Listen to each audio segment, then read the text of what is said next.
And a very pleasant good evening. Welcome to DRL Network live coverage of the 7th annual Hawk Tribute Race tonight at the Michigan International Speedway. Paying a visit once again to SMO Hardcore, a gang that has been so great and loyal to DRTV over the years. And what a better way to have the grand finale for us here on DRTV this evening.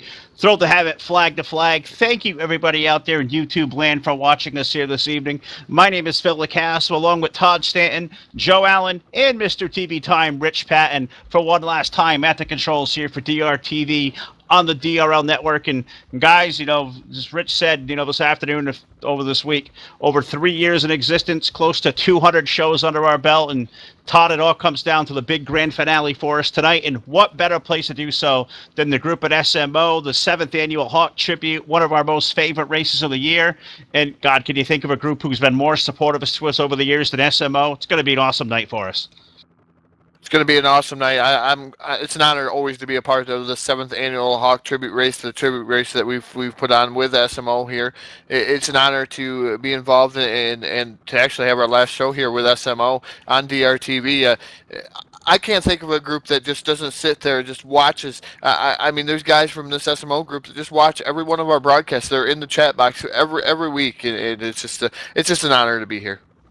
It's a really a fitting way for us to call this to a close as we bid Rich Patton adieu here tonight as he's going to step in, away from sim racing. And, the three of us are going to carry on a new venture we'll talk about at a later date. But Joe, great to have you aboard here tonight for the big grand finale and out here to Michigan tonight, a 2-mile track that we've all become very accustomed to and familiar with over the years. And knowing the guys at SMO, I know they've had a couple of practice races here over the last week or so, and I think we're going to be in for one fantastic show. It may look like a smaller field, but these guys have really raced all over this joint here in practice so far.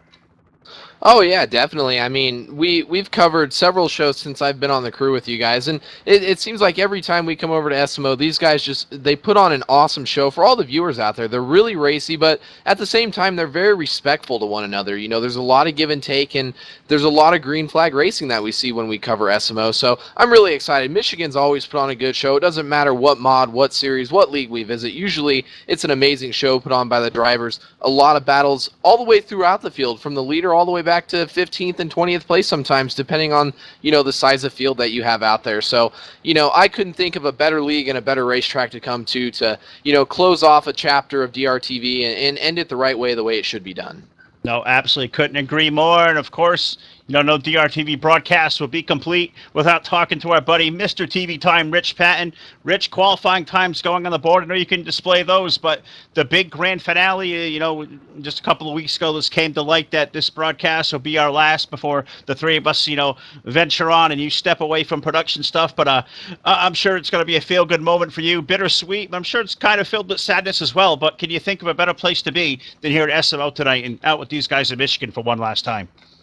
No, I can, and this event in itself is one to finish with honor as well. So it's great to be out here with SMO again. These guys always take care of us. We always try to take care of them as well, and we've been hosting their races for pretty much the whole 3 years we've been doing things, I believe. And great to work with Jamie and the guys over here. But tonight we're at Michigan International Speedway. They're running the Michigan BR track. It is a 2.0 mile D oval. They're running about 100 laps. Pit window seems to be between 24 and 26 laps. They are running 2X tire wear. Pit road speed is going to be 55 mile an hour. They are going to have single file restarts. And as everybody knows in the sim racing, SMO Hardcore is all about hardcore. They are going to have driving aids turned off. They do not force cockpit view, but they do not allow driving aids at all. They're running moderate damage. This is a fixed setup with fixed weather, 70 degrees. Calm and cool, just as Nighthawk likes it, they say. And that's why we're here, is all about Nighthawk. Back in 2011, when Nighthawk passed away, SMO put a lot of things together for them, and we're going to go ahead and play the phone call from the family now. I believe this is Nighthawk's sister.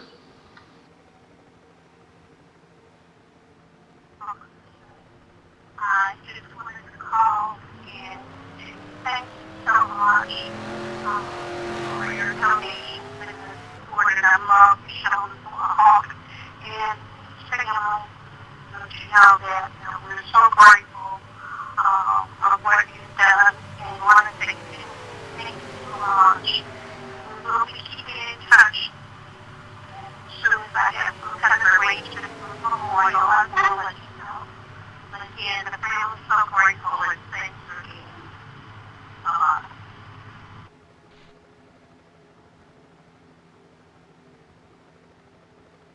All right, a word from our friend, honoring the passing here tonight. The 7th annual Hawk Tribute, as Rich said, paying tribute to SMO Nighthawk, which was William Hawkins Jr. As Rich said, he passed away June 19th, 2011. Hawk was the core of SMO hardcore racing, according to the guys. It did not matter if he knew anything about computers or the game, for he would walk you through everything step by step until you figured it all out. Hawk was an admin for our nationwide series and late model series at SMO. He was a big gamer in Battlefield 2. Hawk was young, born in July 1966 from Chesterfield Township, Michigan. He worked as an auto mechanic for many years in the city of Detroit, Michigan. He was not married and no kids. He was very comical, but he was a great online friend and was very loyal to SMO Hardcore. He never met a stranger.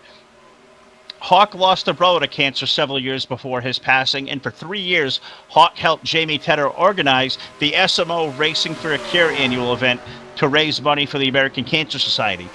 Hawk was and still is a big part of SMO, maybe in spirit, but he is still with us all. Hawk, you are missed, brother, and that's who we're going to pay tribute here to tonight. The 7th annual William Hawkins Jr. Memorial, known as SMO Nighthawk, and here in Michigan tonight, a 100-lap race, 200 miles, so by all means, Todd, it's definitely an endurance race, and for these 13 drivers out here tonight, I mean, we're going to see a great, fantastic race, I'm sure, but, 100 laps in Michigan, it's the race that can certainly wear you out. Yeah, definitely. It definitely can wear you out here this evening. It's going to be interesting to see how these guys are all going to play through the field. A lot of different times through the field. And I know Joe took a few laps out there on the Michigan Speedway with the setup and everything that was going on here in SMO. Joe, tell us a little bit about your trip around the track. Yeah, Michigan is always, high banked, high speeds. We see cars hit excess of 200 miles an hour going down into turn 1, upwards of 190 miles an hour as they're entering turn 3 around this racetrack. By myself, I was able to keep the car full throttle through both corners. Obviously, that's on cold, brand new tires. As you start to develop wear and heat into the tires, you're not going to be able to do that. And especially when these cars are all lined up bumper to bumper in the draft, you're not going to be able to do that. But with the amount of, the racing that we see a lot of these guys do, SMO is, traditional for, very few cautions since they've been on DRTV. They have a lot of green flag runs, and I think tire conservation could definitely be something that could come into play later on in the races, as well as, possible fuel strategy. So it's going to be a very fun and exciting race, a lot of high speeds, a lot of good action all around the racetrack, and it's going to be an exciting one, Todd. Yeah, definitely going to be an exciting race here tonight, and they always put on a whale of a show here. Does the SMO Hardcore Group, and this race has always been one that I've circled on my calendar every year. A lot of these SMO races, I circle the race for the cure. The Hawk Tribute. This is the stuff that I circle, and this is what the community is all about. Paying tribute to one of the fallen, or it's just what it's about, Phil. No, absolutely right. And, we can't come to SMO and not pull our buddy Jamie Tedder up here to the booth with us. And, of course, the last night for us here with DRTV, Rich aboard. So, Jamie, my friend, good to talk to you. How you doing, my friend? Doing great there, Phil. How about you and Todd and Joe and Rich? I hope you guys are doing well. We're doing fantastic, my friend, out here for the 7th annual Hawk Tribute. I know we've been here, multiple times before for this great race, and we've paid honor to Bill Hawkins here so far tonight. But, as you said, and you're right up here, you've given me the same write-up for a while, Nighthawk is still very much a part of all the works at SMO. He is. We try to base a lot of setups on what Hawk would have done, and we just try to keep the core of SMO based upon the way Hawk wanted to see things ran here. So most of all, Hawk was just a great guy, and he would do anything in the world for you. He would even quit races sometimes to help you get your computer right or whatever it might be. And that's just, I don't know, he was one of a kind, and we still miss him very dearly today. I couldn't agree more. And Jamie, we're so happy to come over here, and pay tribute to Nighthawk with you guys at SMO. But, it sounds like he was a brother to all of us, and very much, as SMO represents family and friendship to all you guys. And, for our viewers out there who may be turning into SMO for the first time, I mean, bring our viewers up to speed of just a brotherhood and family type atmosphere you guys all at SMO. You guys are really a close bunch. We are. A lot of us have been together for at least 8 to 10 years, and we just I don't know. We come on the track, we race like friends. We cut up a little on team speak, and we come out here to have a good time. It's not most of the time. It's not about who wins or whatever. It's about the friendship. Well, and of course, Jamie, of course, paying tribute to Hawk here tonight, but of course, the big DRTV finale. If there's a group that's been so loyal to DRL Network for the 3 years that we've been in existence, it's certainly been you guys, so active in our chat box every night, been very supportive of what we do, and, you know, very fitting for us to go over to SMO one last time with Rich, and I know you guys have been partners with us for a long time, and I'm sure it's going to be a special occasion to pay Rich farewell and to see him off the right way, as only you guys at SMO can do. That is true. We were really happy about DRTV doing this race for us because Hawk is a special person to us and always will be. But at the same time, we're a little bit saddened that Rich and the DRTV name has to retire and break free.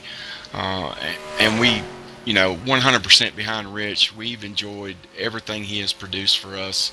And not to mention the commentators. If he didn't have the commentators that he had, that's what makes DRTV as well.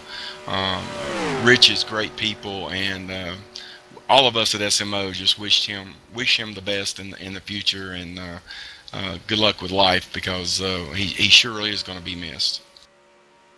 Well, thanks for the kind words there, Jamie. And you hit the nail on the head. When I first started this DRTV stuff out, my most important goal was to surround myself with announcers and make sure that these announcers would be as dedicated as I was. And basically, DRTV wouldn't be DRTV without the announcers.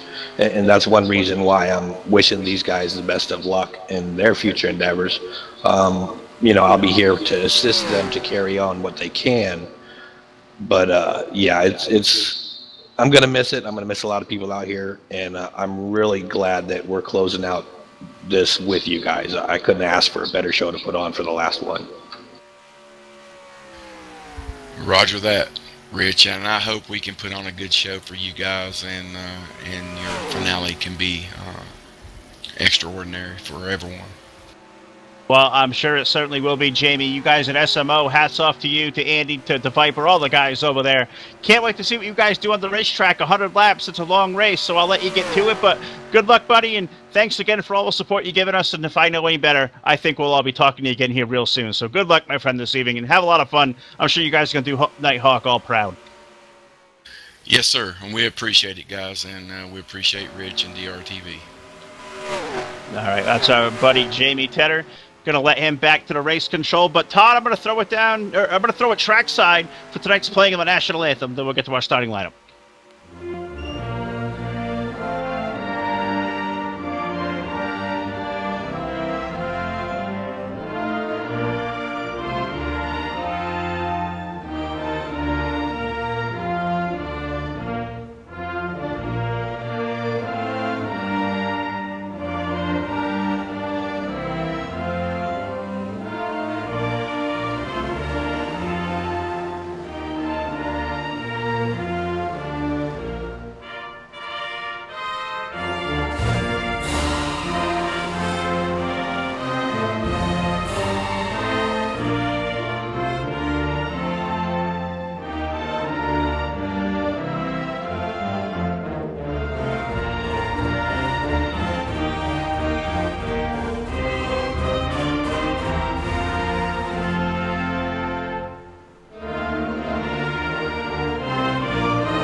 And with that, the national anthem will get us started here tonight, live on DRTV, the 7th annual Hawk Tribute Race, paying tribute to William Hawkins Jr., a long-standing member of SMO, passed away in 2011, and we're going to carry on in his spirit and celebrate his life here and all his buddies at SMO. here tonight live at Michigan. 100 laps around the 2 miles, so a 200-mile race. Going to be a long race, going to be a great race. 13 of the finest drivers of the NASCAR Racing Round 3 community all call SMO home. They're going to take the green flag, and probably about 30 seconds from now, we'll put this thing under the command to fire engines. Todd, it's going to be a great race. Are you ready, partner? Oh, I'm definitely ready there, Phil. I'm ready to get this thing rocking and rolling. All right, well, with that, we're going to get ready and set to go. Just awaiting the command from trackside to fire engine. That should be ready here in about 3 or 4 seconds or so. So let's start with trackside now for tonight's command. Gentlemen, start your engines! And with that, we're going to bring 13 of the finest drivers the NR 2003 community has to offer. SMO-hardcore.com is the home of this great league called SMO, the Hawk Tribute for the Michigan Speedway here tonight. Todd, 13 drivers. Let's dive straight to our starting lineup. And now the 7th annual Hawk Tribute Race live from the Michigan International Speedway. Starting on the pole, driving the number 33 out of South Carolina, that's Chad Kay. And his dancing partner to the outside, out of Blowing Rock, North Carolina, driving the number 910, that's Jamie Tedder. Rolling off on the inside of row 2 in that third starting position, that's the number 61 of Dick Jordan. And to his outside, in the 4th position, he's going to show up his Viper on the screen. That is Pete Astrop. Rolling off from 5th tonight from Sharon, Pennsylvania, aboard car number 81. That's our good buddy Bob Tompkins Sr. And to his outside from Phoenix, Arizona, aboard that number 76. That's Matt Wiedemeyer. Next row back, starting in the 7th starting position out of Hueytown, Alabama, driving the number 21. That's Steve Looney. And his dancing partner to the outside, out of Maine, that's Bob Kincaid in the number 5. Rolling off in the 9th position, that's the 028, my West Coast buddy Monty Keller, and to his outside in the number 7, that's Kenny Tedder. Rolling off from the 11th starting position tonight aboard the 43, that is Mike Chevrier. Chuck Cooper rolls off 12th in the number 013, rolling shotgun on the field, the 84 of Andy Margot. 13 drivers, Todd, ready to take the green flag. The special Nighthawk DRTV pace fan is in the missing man formation into turn number 3 and 4, and Todd, green flag is in the air. Green flag is indeed in the air, and we're racing here at the Michigan International Speedway. Looks like Chad Kay off to an early advantage. He jumps right up to the top group of the Speedway in the lead in that number 33 machine, the 910 of Jamie Tedder on the outside now, looking down, trying to go back down the track in front of the 61 of Dick Jordan. The 24, P. Astrop, working over the top side of the Speedway. He's going to put himself into 3rd. Chad Kay with an advantage down through turns 3 and 4, but the battle is back there around the 5th position. That's the number 61 of Dick Jordan. He's got cars all over his bumper. These guys fan out through the middle of 3 and 4 down the front straightaway. It's single file through at least the top 4 cars here. Draft is going to play a big role in some of these passes as they battle down into turn 1, Phil. Yeah, they are single file down there. We saw a battle there shaping up for 5th between the 61 of R.C. Jordan, the 76 of Matt Wiedemeyer. The 61 got a little bit loose, but as did the 76. Those guys going to fall back in line, and these guys, all veterans here, they all race together a lot. I think these guys are, all set to, ride in line, log laps. It's 100 miles here. But, Todd, as we say that, a race for the lead. Here comes the 910 to the low side. Yeah, the 910 of Jamie Tedder down to the inside. He's side by side, imaginary door handle, imaginary door handle, down the front straightaway. The 33 of Chad Kay on the top side, but looks like Jamie Tedder going to be able to complete the pass, coming down into 1, put Jamie Tedder to the lead. Yeah, Jamie Tedder captures that lead for the first time this evening, Phil, and I can't believe that, we won't see much, or, we'll see a lot of Jamie Tedder up towards the front of this race. I know with this being the last race for SMO here on DRTV, our kind of send-off for them in this 7th annual Hawk Tribute, Jamie Tedder, probably one of the most hungriest drivers that's out there. I know he had a great friendship with Hawk, and, this would be a special race for Jamie to win as he leads this thing to complete lap 3 and start lap 4 down the front straightaway. Yeah, certainly that. But one guy, 2 cars behind him, I find the 24 of Pete Astrop. If you ever raced a Viper, I know I've raced multiple times with him over the years. No stranger to victory lane whatsoever at SMO. I think Pete will certainly be a factor before this thing is out. But as they exit turn 2, Todd, the 33 of Chad Kay's found running room. They're going to, drag race for the race lead heading toward turn 3. Down the back straightaway, the 33 of Chad K trying to work over the bottom side. Pete A-Strap on the top side of the 24. He is helping the number 910 of Jamie Tedder.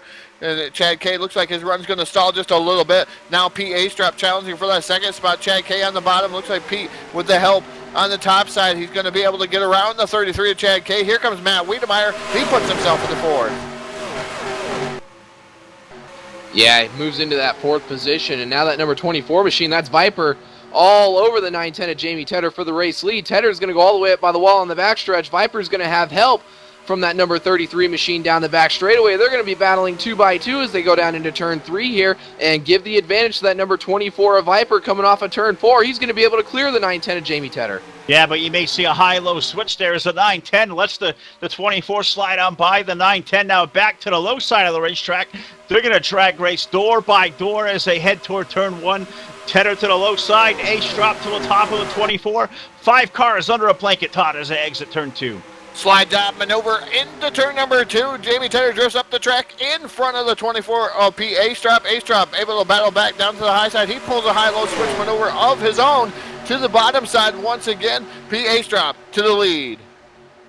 Yeah, Pete A-Strap completes that pass, move that number 33 machine up into the second position as well. And, Jamie Tedder now drop kick back to the third position. But, guys, Matt Wiedemeyer in that number 76 machine, he's cracked the top 5 in that fourth position. He's going to try to see if he can get up there and battle with these guys for the race lead as well here. Yeah, that top side seems to be the fast way around right now, Todd. The 5 of Bob Kincaid, he was able to push the Wiedemeyer machine up the 4th. Here comes the 5 car to the high side of the 61, put Bob Kincaid to 5th. Now the race is for that 6th spot. Kenny Tedder to the outside. Dick Jordan losing many spots there, stuck in that low side toward turn 3, Todd. Yeah, definitely Dick Jordan on the bottom side. He's the man out of the formation. It looks like the top groove really fast here at Michigan here this evening. Still currently leading the race, the number 24 of P. A-Strap. Chad K running in that second spot. Jamie Tedder all over the rear bumper. Chad K, he is running third. Fourth is Matt Wiedemeyer. Hopefully not for long, though. It looks like the 5 had some plans, and he indeed does so. He's down on the bottom side. That's Bob Kincaid almost making contact with Matt Wiedemeyer there. It looked like he pushed up just a little bit. He's not able to get by Matt Wiedemeyer. He's going to settle back down here, and he's going to drop a couple positions there. He's trying to back out of the throttle. He almost made contact with Wiedemeyer, so put Kincaid back a couple of spots there in that number 5 machine. Yeah, Bob Kincaid under fire from that number 81 machine of Tompkins. And guys, I'll tell you what, Tompkins having a great run here. Bob Tompkins up into that 6th position. Arguably, I think we can all in the booth here agree collectively that he's probably one of the biggest DRTV fans that we have out there participating in this race and all around the community. We see him in our chat box just about every race that he could potentially watch. We're always cheering for Bob Tompkins to go out there and have, a heck of a run out there. And so far, so good up into that 6th position. He's trying to catch up to that number 7 machine of Kenny Tedder and see if he can get up there and battle for a spot in the top 5 here early on in the event. Yeah, don't count Bob Tompkins Sr. out at all. Currently in that 6th spot, in that beautifully prepared white number 81 Dodge, and he's got that thing moving forward. But now we look toward turn 1, Todd. Here comes the 33 of Chad K.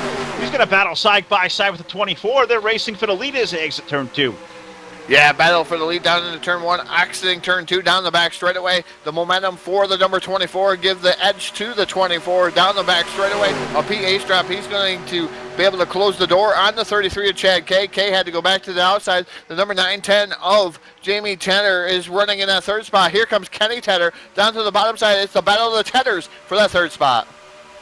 Yeah, we're seeing a dominant highline so far early on in this Michigan race, guys. And Chad K took a risk going down to the bottom in 3 and 4 to try and make something happen with that number 24 machine of Viper up there. But, wasn't able to really do anything with it. He's trying to go down to the bottom here. We see that number 24 machine all the way down to the bottom. Leaves the door open for the 33 of Chad K. Can't do anything with the run. So right now it looks like, with the effects of the draft and the momentum that you're able to keep here on the high line, and that's, a product of running these BR tracks, running Michigan BR this evening, and that's something that you expect to see. And, but as I say that, I see the 7 of Kenny Tedder gets down to the bottom. He gets underneath that number 910 of Jamie Tedder.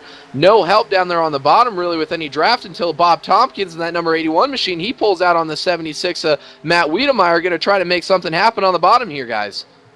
And, good race for 3rd. Good race going on for the lead as they exit turn 2. Viper's got that top side all to a stranglehold there. The 33 of Chad K trying to do everything he can to find running room to the low side. can't quite do that, Todd. Certainly looks like the top side, the most dominant lane, looks like that's where all the preferred passing is going to be. Seeing guys taking that run to the low side, don't believe the low side is going to be impossible at all to pass on. But how do you think the tire wear in that low lane is? Looks like these guys really going to have to be glued to make moves up high. Is that low side going to be a factor before this night's out? It's going to be a factor. You're going to be able to pull maybe a slide job. What I call a slide job for dirt terminology here, I'm calling a slide job here on asphalt. But these guys made some contact there. I'm not sure. It looked like Kenny Tedder into the wall on the back straightaway. He did save it. They're coming down the back straightaway. I believe the 910 of Jamie Tedder went down towards the grass down on the back straightaway towards that little concrete, but the 7 of Kenny Tedder bouncing off the wall pretty heavily. Still running in that third spot, though. He saved it, kept it righted, but here comes the 33 of Chad K. Chad K now down to the bottom side. He's trying to pull that slingshot maneuver on the bottom side, trying to pull a slide job also on the 24 PA strap there, side by side. Here comes PA strap, high-low switch maneuver down the back straightaway. Yeah, Pete Astrop really perfecting that high-low switch maneuver. I've seen him do that about 4 or 5 times this evening. He's made it work so far.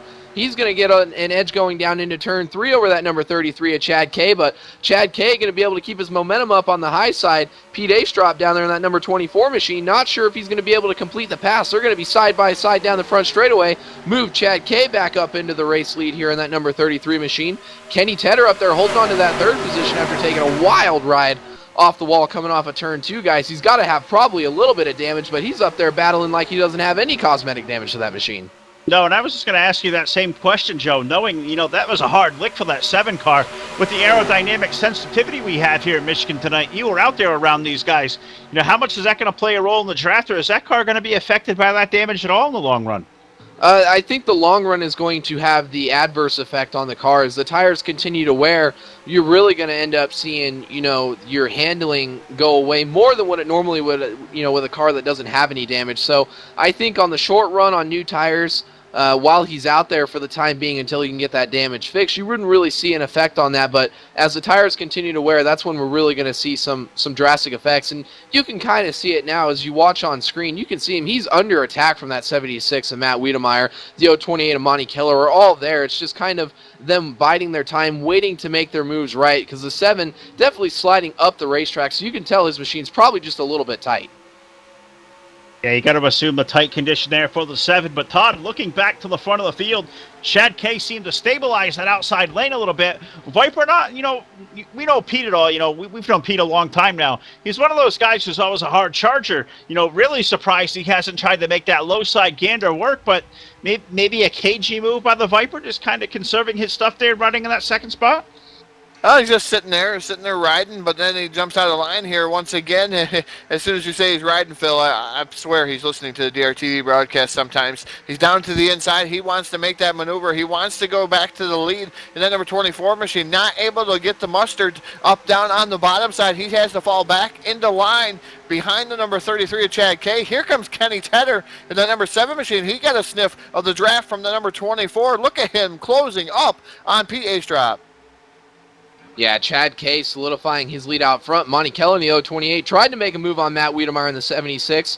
Matt Wiedemeyer slams that door shut off of turn 2. They're going to single file down the back straightaway as they're all chasing Kenny Tedder for that third position. Chad K in the 33 goes down to the bottom through 3 and 4 here. Pete Astrop in the 24 trying to get some momentum on the top side. Really not going to be able to do anything, but we could see the switcheroo down to the bottom here on the front straightaway. As I say that, Pete Astrop down to the bottom. He's going to have the advantage down into turn 3. Will he be able to make it stick on the bottom of the racetrack, Todd? We'll see as they exit through, the middles of turns 1 and 2 here.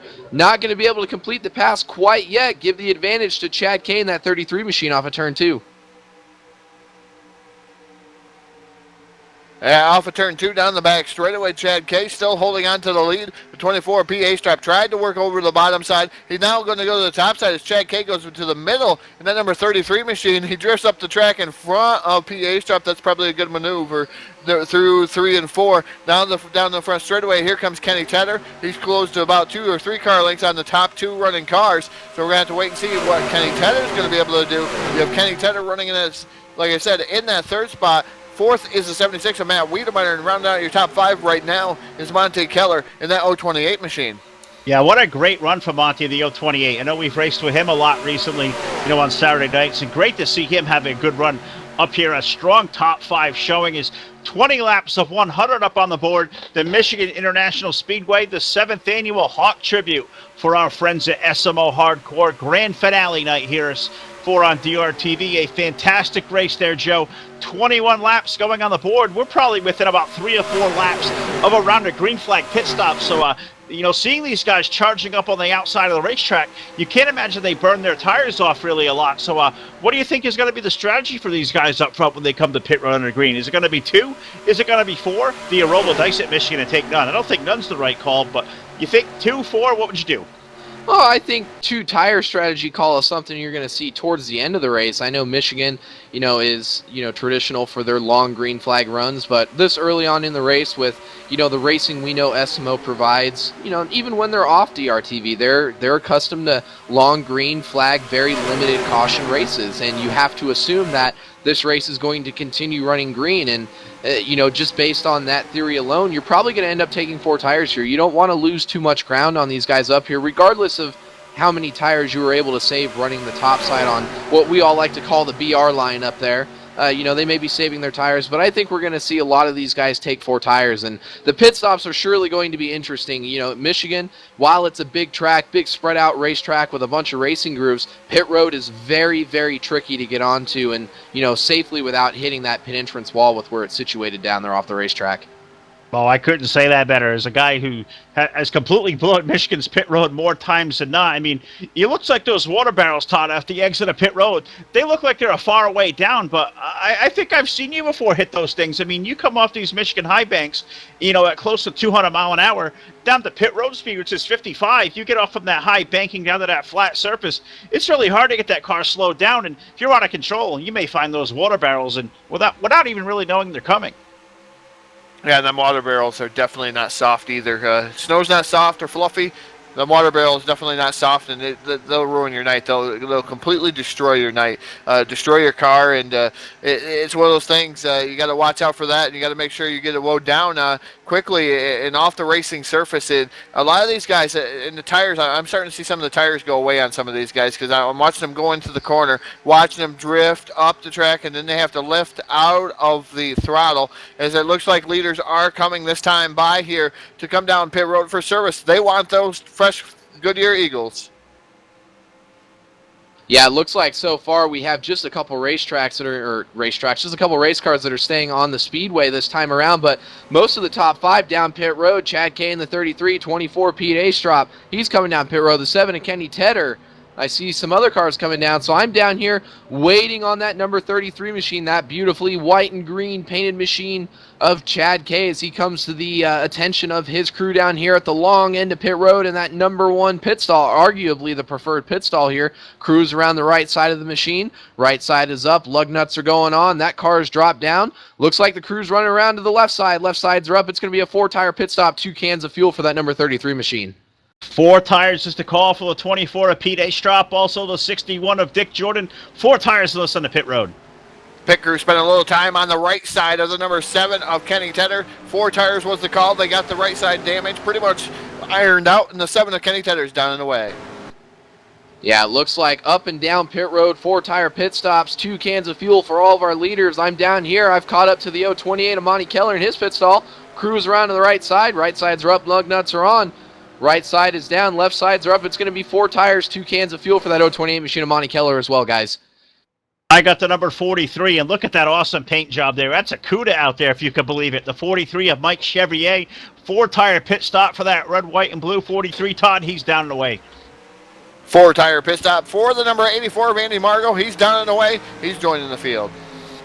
Believe that's going to cycle us around for our green flag pit stop so far here this afternoon, guys, and move that number 24, Pete Astrop. He's the big benefactor of green flag pit stops this time by. He has moved into the race lead, overcoming that 33 at Chad K, guys, and they have a pretty good advantage over that third place machine of, it looks like it will be Monty Keller down the back straightaway. As I say that, The number 21 machine looks like he overpasses him. That's Steve Looney, guys. We haven't talked much about Steve Looney tonight. Having a great run. I believe Steve has now moved himself up into the 3rd position. See if maybe he can march down these top 2 guys. I think it's going to be a collection of the guys rounding out 3rd through 6th or 7th position are going to have to start working together to try and catch these top 2 guys who have really been the class of the field so far a quarter of the way through the race.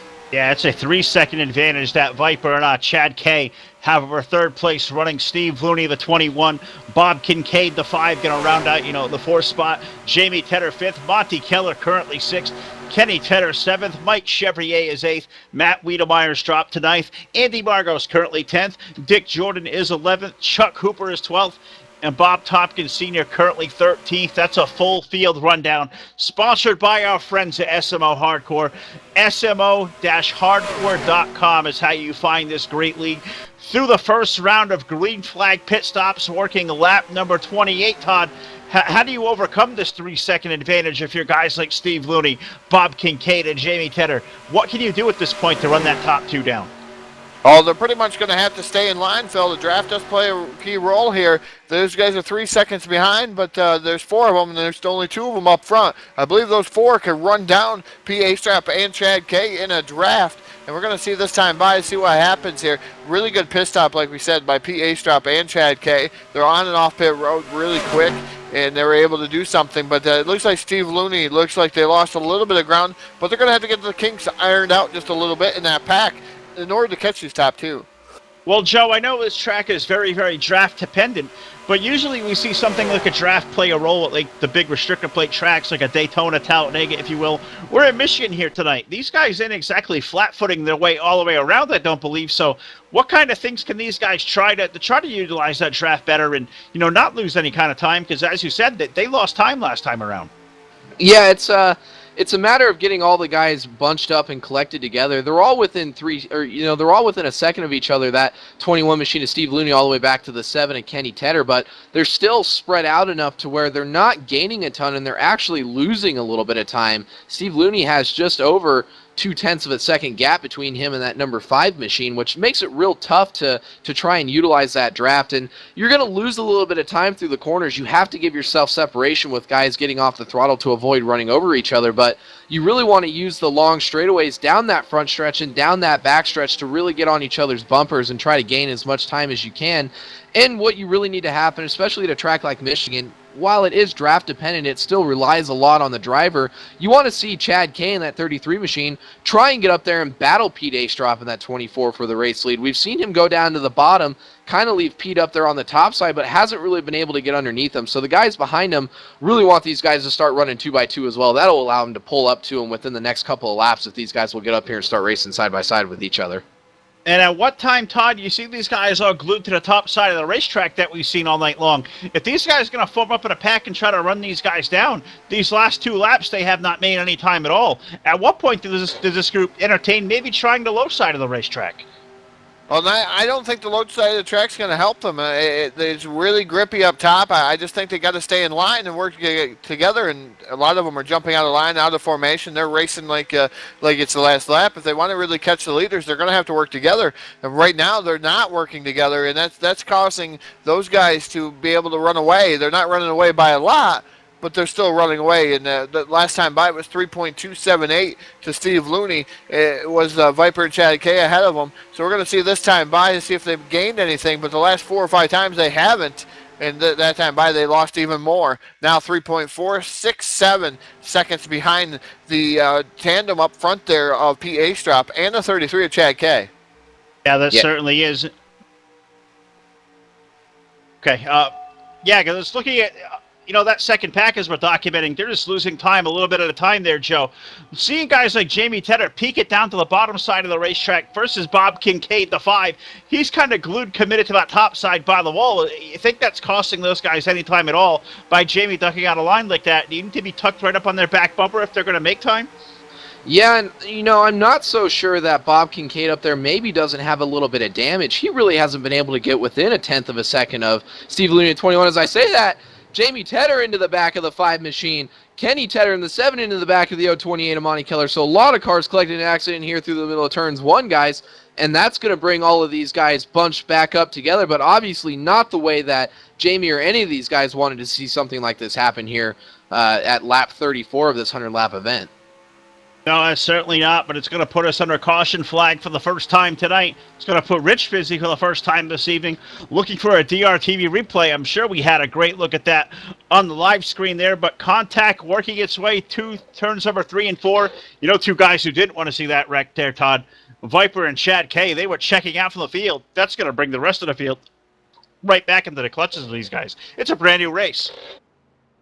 Yeah, definitely a brand new race. It's just a tough break for the 5 of Bob Kincaid. There was a couple other cars involved in that wreck, and it's one of those factors. They're running so close, so tight together. They were trying to work together to try to get to the top side of the speedway, or I should say, to the top spot there between P.A. Strap and Chad K. So they really wanted to run them down, and they got together, and it looks like Tedder was just trying to push the number 5 of Bob Kincaid and try to get them guys just moving down the straightaway. This unfortunately didn't happen and play out the way that they wanted to play it.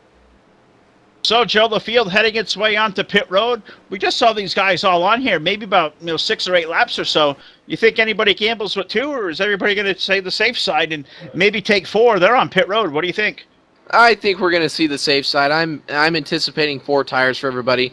You know, the race has been a green flag race. I mean, we were almost halfway through a second fuel run. We could have had, another round of green flag pit stops here, and I think you have to play strategy that way. You have to anticipate another long green flag run. So if I'm in the driver's seat, I'm definitely down there taking 4 tires, and I'm yelling at my crew chief if he says anything otherwise. But, while we're watching these pit stops on pit road, let's go ahead and throw it down to Mr. TV Time Rich Patton. He's got our first DRTV replay on why we're under caution here for the first time this evening. Rich? Yeah, guys, it's pretty simple, and it usually happens to the best of them. A bump gone bad, probably wasn't intentional, but it certainly set up some problems for both the Tedder boys. We're going to keep cameras focused on the 028 of Monty Keller. He seems to be right in the middle of the thick of this. Right in front of him is the 910 of Jamie Tender. We also got the 5 right in front of him of Bob. It looks like Jamie's going to get in the back end of the 5 just a little bit. That's going to set him upset. And then right there, the number 7 gets into Monty Keller as well. That's Kenny Tedder. They're going to make contact. Both of them are going to bounce it off the wall. We'll go ahead and move back here a little bit and see what's going on with Bob Kincaid as well as this goes through. Both of these guys back here, the 5 and the 910, keep it up by the wall. Everybody else gets straightened out. Not too much hard hitting on the wall, but quite a bit of body damage from rubbing that wall. So tough break. Both Tedder boys, Monty Keller and Bob Kincaid, all involved, guys. Back up to you. Yeah, that's 4 fast race cars as well there, Todd. They took pretty hard hits, but we saw the 7 take a hard hit a little while ago. You think those cars are all right, or do you think somebody's going to have crippling damage from that, that contact? I think they should be all right. It just all depends on how much their motor revved up just a little bit. I mean, the engine damage is going to be key for them. I'm not sure, like I said, with the with what's going on with those guys. I mean, the 7 was running pretty well inside the draft and able to keep up with everybody and make passes. So I don't know. I think they pounded the wall just a little bit harder, but I think they'll be able to fix the damage and at least be able to run in the pack. So under caution flag for the first time tonight, the 7th annual Hawk Tribute Race for our friends at SMO. A great race these guys have put on. Said the 7th annual, paying tribute to our friend the Nighthawk, William Hawkins Jr., who passed away in 2011, a long-standing member of SMO. These guys have been around for 12 years, going on year 13, if you can believe it. Going to celebrate their 13th anniversary, I believe, in the month of September. So great hats off to these guys. They've been around a long time. A great group of racers. And so far here tonight, Joe, the racing's certainly living up. It's been awesome racing through the first 1/3 of this race. And if it's any indication, we're going to be in for a barn burner through these next 150 miles. Oh, absolutely. We've seen a lot of battles all the way through the field, kind of like we anticipated, when we were talking during the pre-race show before these guys took to the grid. Chad Cave in one of the more stronger dominant cars. Pete Astrop, you covered him earlier, Phil. He's been up front all night for the most part. Steve Looney in that 21 machine, he was real silent early on in the going, but had a great green flag pit stop like we know Steve is capable of doing. He's moved that 21 machine up into the 3rd position. So a lot of DRTV familiar names up there running towards the front, and I think these guys are going to continue to put on one really good show as we continue here through the the latter part of the race. Well, we're going to see if lights go out atop the DRTV pace fan as we head, back off of turn number 4 down to the start-finish line. But, of course, here, DRTV finale night, and one of the biggest hits we've had here for a long time, Rich, is that DRTV pace van. The last night that van's going to be out there with the DRTV colors. So what's the plan for the van here tonight? You're going to retire that to a garage and keep it safe? You're going to put it up for sale?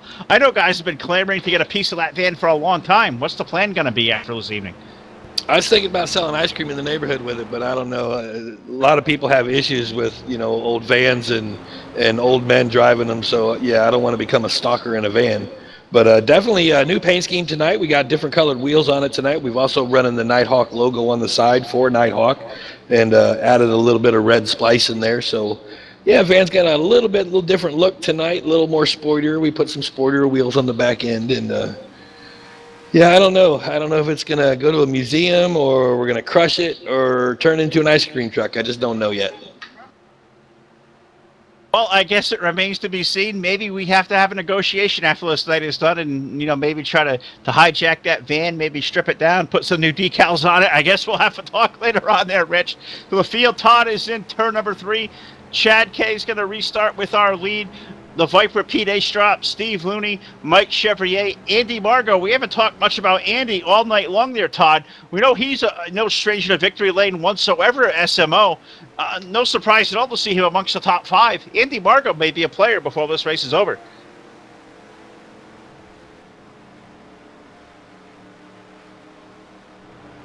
The van's getting ready to go off here as we're having a little behind-the-scenes communication, and I'm kind of cracking myself up. Sometimes I'm just not right in the head. But the 33 of Chad K, PA Strap, and Steve Looney. Those are your top 3. Getting ready. Green flag's in the air. Chad K puts that loud pedal down the front straight away. Chad K out to a good start, a good advantage over the 24 of PA Strap. A-Strap was not able to be able to close up on him and be able to get that top groove. So Chad K's able to be the Pied Piper of sorts here early on in the going. Looks like to get a wee bit loose here early on. The Chad K going into that corner. He's able to hold on to that. He's about a car length and a half in front of PA Strap. Here comes Steve Looney. He is running 3rd in that number 21 machine. Yeah, SML Hardcore with the old school NASCAR rules, the single file restarts here really makes things a little bit more interesting on restarts. You don't have guys that are doubled up 2x2, so guys really have to work that extra mile to try and make some passes and make some moves happen. Chad K has the advantage as the control car out there. Keeps himself with about a car length distance between himself and that number 24 machine of Pete Astrop, guys. And Steve Looney in that 21 machine, he's knocking on the door for that 2nd position. He's not going anywhere either. No, absolutely not. He's right there knocking on the door. Also believe Mike Chevrier is going to be a player before this thing is out. Mike always very fast. We've seen him on the pole many, many times through the years at SMO. Usually out there in a red, white, and blue. Old throwback Richard Petty style number 43 there, Todd. It's got a little bit of, tribute. You see that paint peeling away back to the old school scheme of our Fred Nighthawk, who drove the 66 so eloquently here at SMO for years. But Mike Chevrier, no stranger at all to victory lane at SMO, Todd, and I think he's going to be one of those guys to keep an eye on through the rest of this race. Yeah, definitely. He's one of those sleepers though throughout the race. We know he wins a lot of races. We've seen him post a lot of wins out there, Mike Chevrier in that number 43 machine. But he kind of minds his P's and Q's during the race. He's there at the end though, and that's what you got to do. As there's a race developing for the lead there momentarily, just as fast as we said that, the race just dissolved there as the 24 PA Strap falls back in the line behind the 33 of Chad K down the front straightaway. So again, Chad K, PA Strap, Steve Looney, Mike Chevrier, and Andy Margo rounds out your top 5 right now. Yeah, Chad K with the advantage in that number 33 machine, guys. And what we've seen so far since we've gotten back under green is maybe the damage suffered from some of those guys earlier in the race, hindering them just a little bit. Jamie Tedder and Kenny Tedder, both of those guys mired back in the 12th and 13th position. I really haven't seen Monty Keller. He's mired back in the 10th position. Most of those guys up running in the top 5 before they had that accident after green flag pit stops, and they're kind of complacent back there in the 9th through 13th position. I see Bob Kincaid back there as well, and we have a little bit of a 4-car breakaway out towards the front of the field. About a 2.5 advantage between the 4th machine and some of these other guys in the field as they're all single file through turns 1 and 2 down the back straightaway, Phil. Yeah, certainly are. One thing I just observed there last time as they exited 4, Steve Looney had a tremendous run on that top 2, pulled right for the back bumper of a 24 of Pete Astrop, entering turn number 1 and 2. Looked like he got a little bit arrow tight there, Todd. Washed it up the racetrack, lost all sorts of momentum headed toward turn 3. He's certainly got a really good fast car, just as you see here as they head toward turn 1. The 21 right back on the back bumper. Can he make a move for second as they hit the corner? The answer is no as they come down into corner number 1 and off of corner number 2 down the back straightaway. Did not have the momentum, quite enough momentum to get down to the bottom side, but he's actually being able to get up to the rear bumper of PA Strap, but just not able to do anything with that run that he's got going. Maybe he's just testing it out just a little bit. Maybe to pull a slingshot here later on in this event as we're on lap 44 coming up to complete lap 45 of 100. Here comes the 24 PA Strap back out of line, and that Steve Looney is trying to help PA Strap down on the bottom side. That might be all he needs to get around the 33 of Chad K. He's going to be able to do so. Looney now trying to get down to the bottom side of the 33 of K, not able to seal the deal coming off of turn number 2. Yeah, turn number 2, move that 24 machine of Pete Astrop all the way up to the race lead. What I've noticed in most of my experiences racing at Michigan is when you're that car out front, the destiny is really yours as long as, the cars behind you don't work together in the draft, especially with GNS physics, I believe is what these guys are running, if I'm not mistaken. It's really easy as the control car up out towards the front of the field to break the momentum and break the draft. That's why we see guys like Pete Astrop. We saw the number 33 machine of Chad K do it as well. The leader goes down to the bottom of the racetrack to take the shortest way around the speedway, while some of the guys behind them actually stay towards the top to try and keep that momentum, but that's something you can get away with when you're the race leader. And you guys also covered earlier with Steve Looney, the runs that he's getting and the aero tight that he's experiencing. I've watched him the last couple of times around back in that third position. He's hitting upwards of 203, 204 down the front straightaway going into turn 1. So a lot of speed that you have to try and get woed down to make the corner. It makes sense where the aero tight is coming from. And as we say that, he's down to the bottom. He's moved past the 33 at Chad K. Chad K going to fight back on the outside. Steve Looney was all the way up to the race leader, but it looks like Chad K is going to complete that pass off of turn 2, move Steve Looney back into that third position. Yeah, there's that sensation of aero tight. Almost made a 2-foot pass all the way from third all the way to the lead. He was able to clear the 33, almost have a 24 clear, Todd. But as you see, you just lose all the air off of that nose. The front end pushes up the racetrack. You lose all your momentum. Steve Looney certainly got a fast race car. Just can't make that run work. And now it's going to be the Chad K machine, the 33 to the low side. Can he make it work? They hit turn 1. Chad K down on the bottom side of the 24 of PA Strap, the 21 of Steve Looney trying to make it work, trying to get to that second spot. Here comes Steve Looney. It looks like the 24 race strap got a little bit loose there coming off turn 2 down the back straightaway. Is Looney going to be able to complete the pass and get up into second around PA Strap? It looks like he might be able to steal the deal here in turn number 3. We're going to have to wait to see out of 4 because the momentum on the top side is going to carry the 24 PA Strap, and that's going to definitely do what it's going to do down the front straightaway. Now put PA Strap back to second. Yeah, just as we covered a couple laps ago, we had separation between the front 4 from the rest of the field. All those guys have seemed to work their way back up to these race leaders as they started racing one another. Pete Astrop back to the second position now with Chad K up into the race lead. Looks like the number 5 machine just went for a wild ride off of turn 2, guys. He's spinning down on the apron down there on the backstretch. Not sure if we're going to see a caution just yet.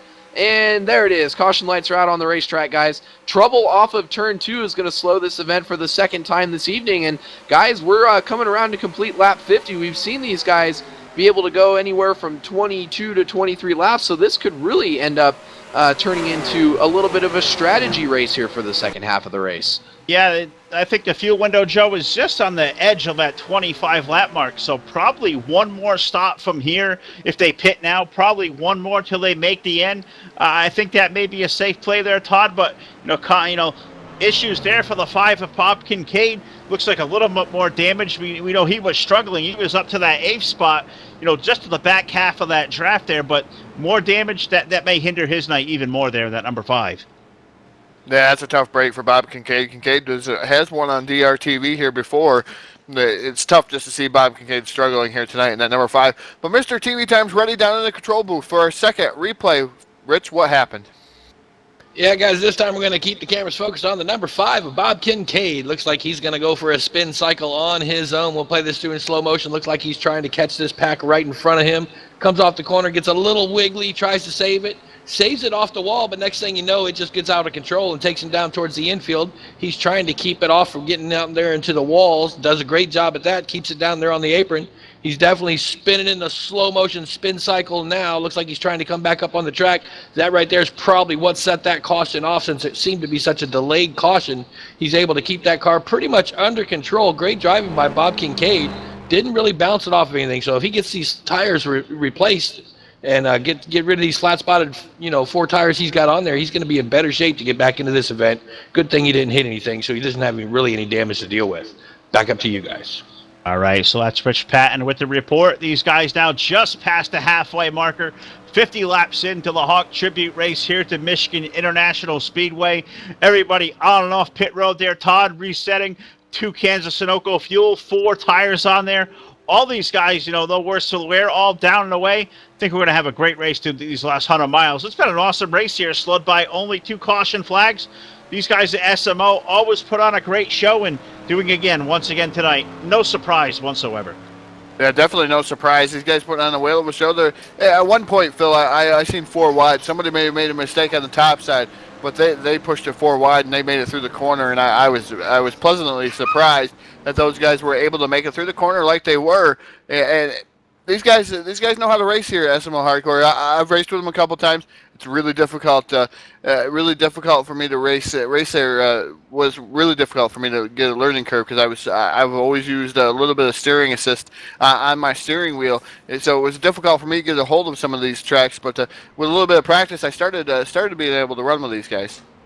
Well, that makes you the exception, Todd, because I know we came over here together a few times, and this hardcore mode is no joke whatsoever. No driving aids whatsoever. I was a fish out of water. I pounded my car off the wall all night long. Multiple I raced the truck series here on Fridays for a while.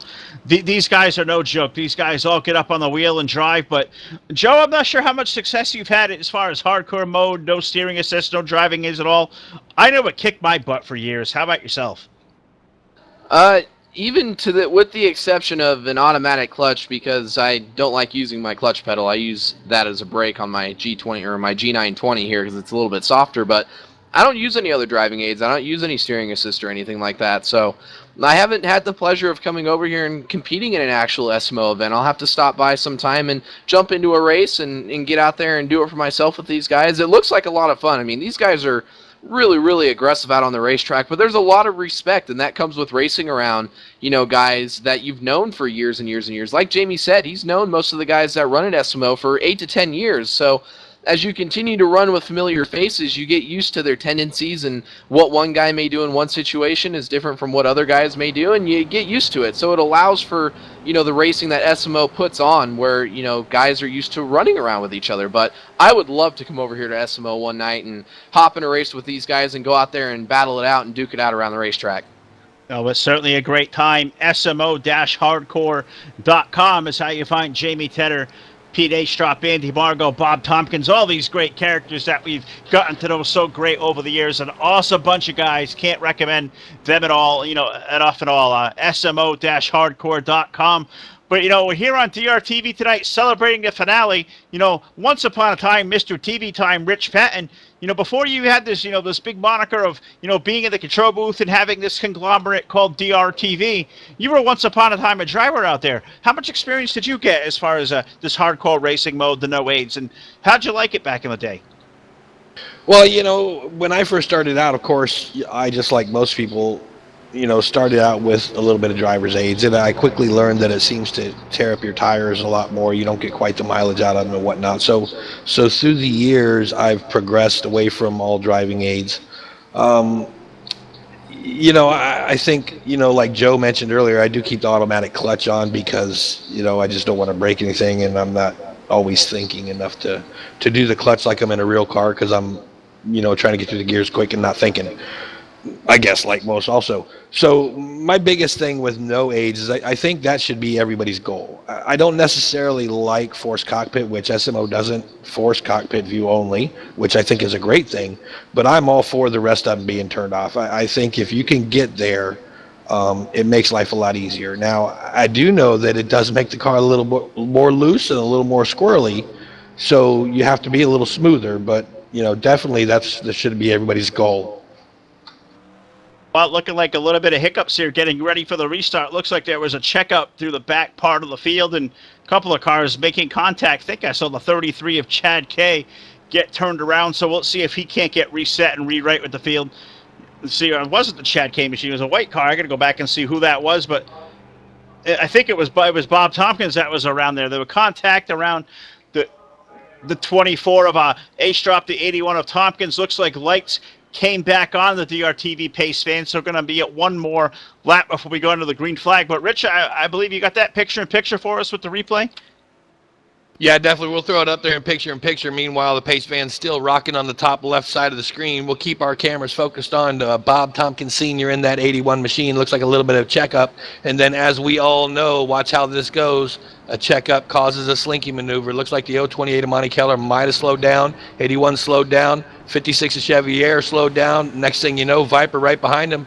Didn't quite get the message as quick. They made a little bit of contact. That's going to push the 56 up into the 81. That's going to send the 81 down on the inside of the track.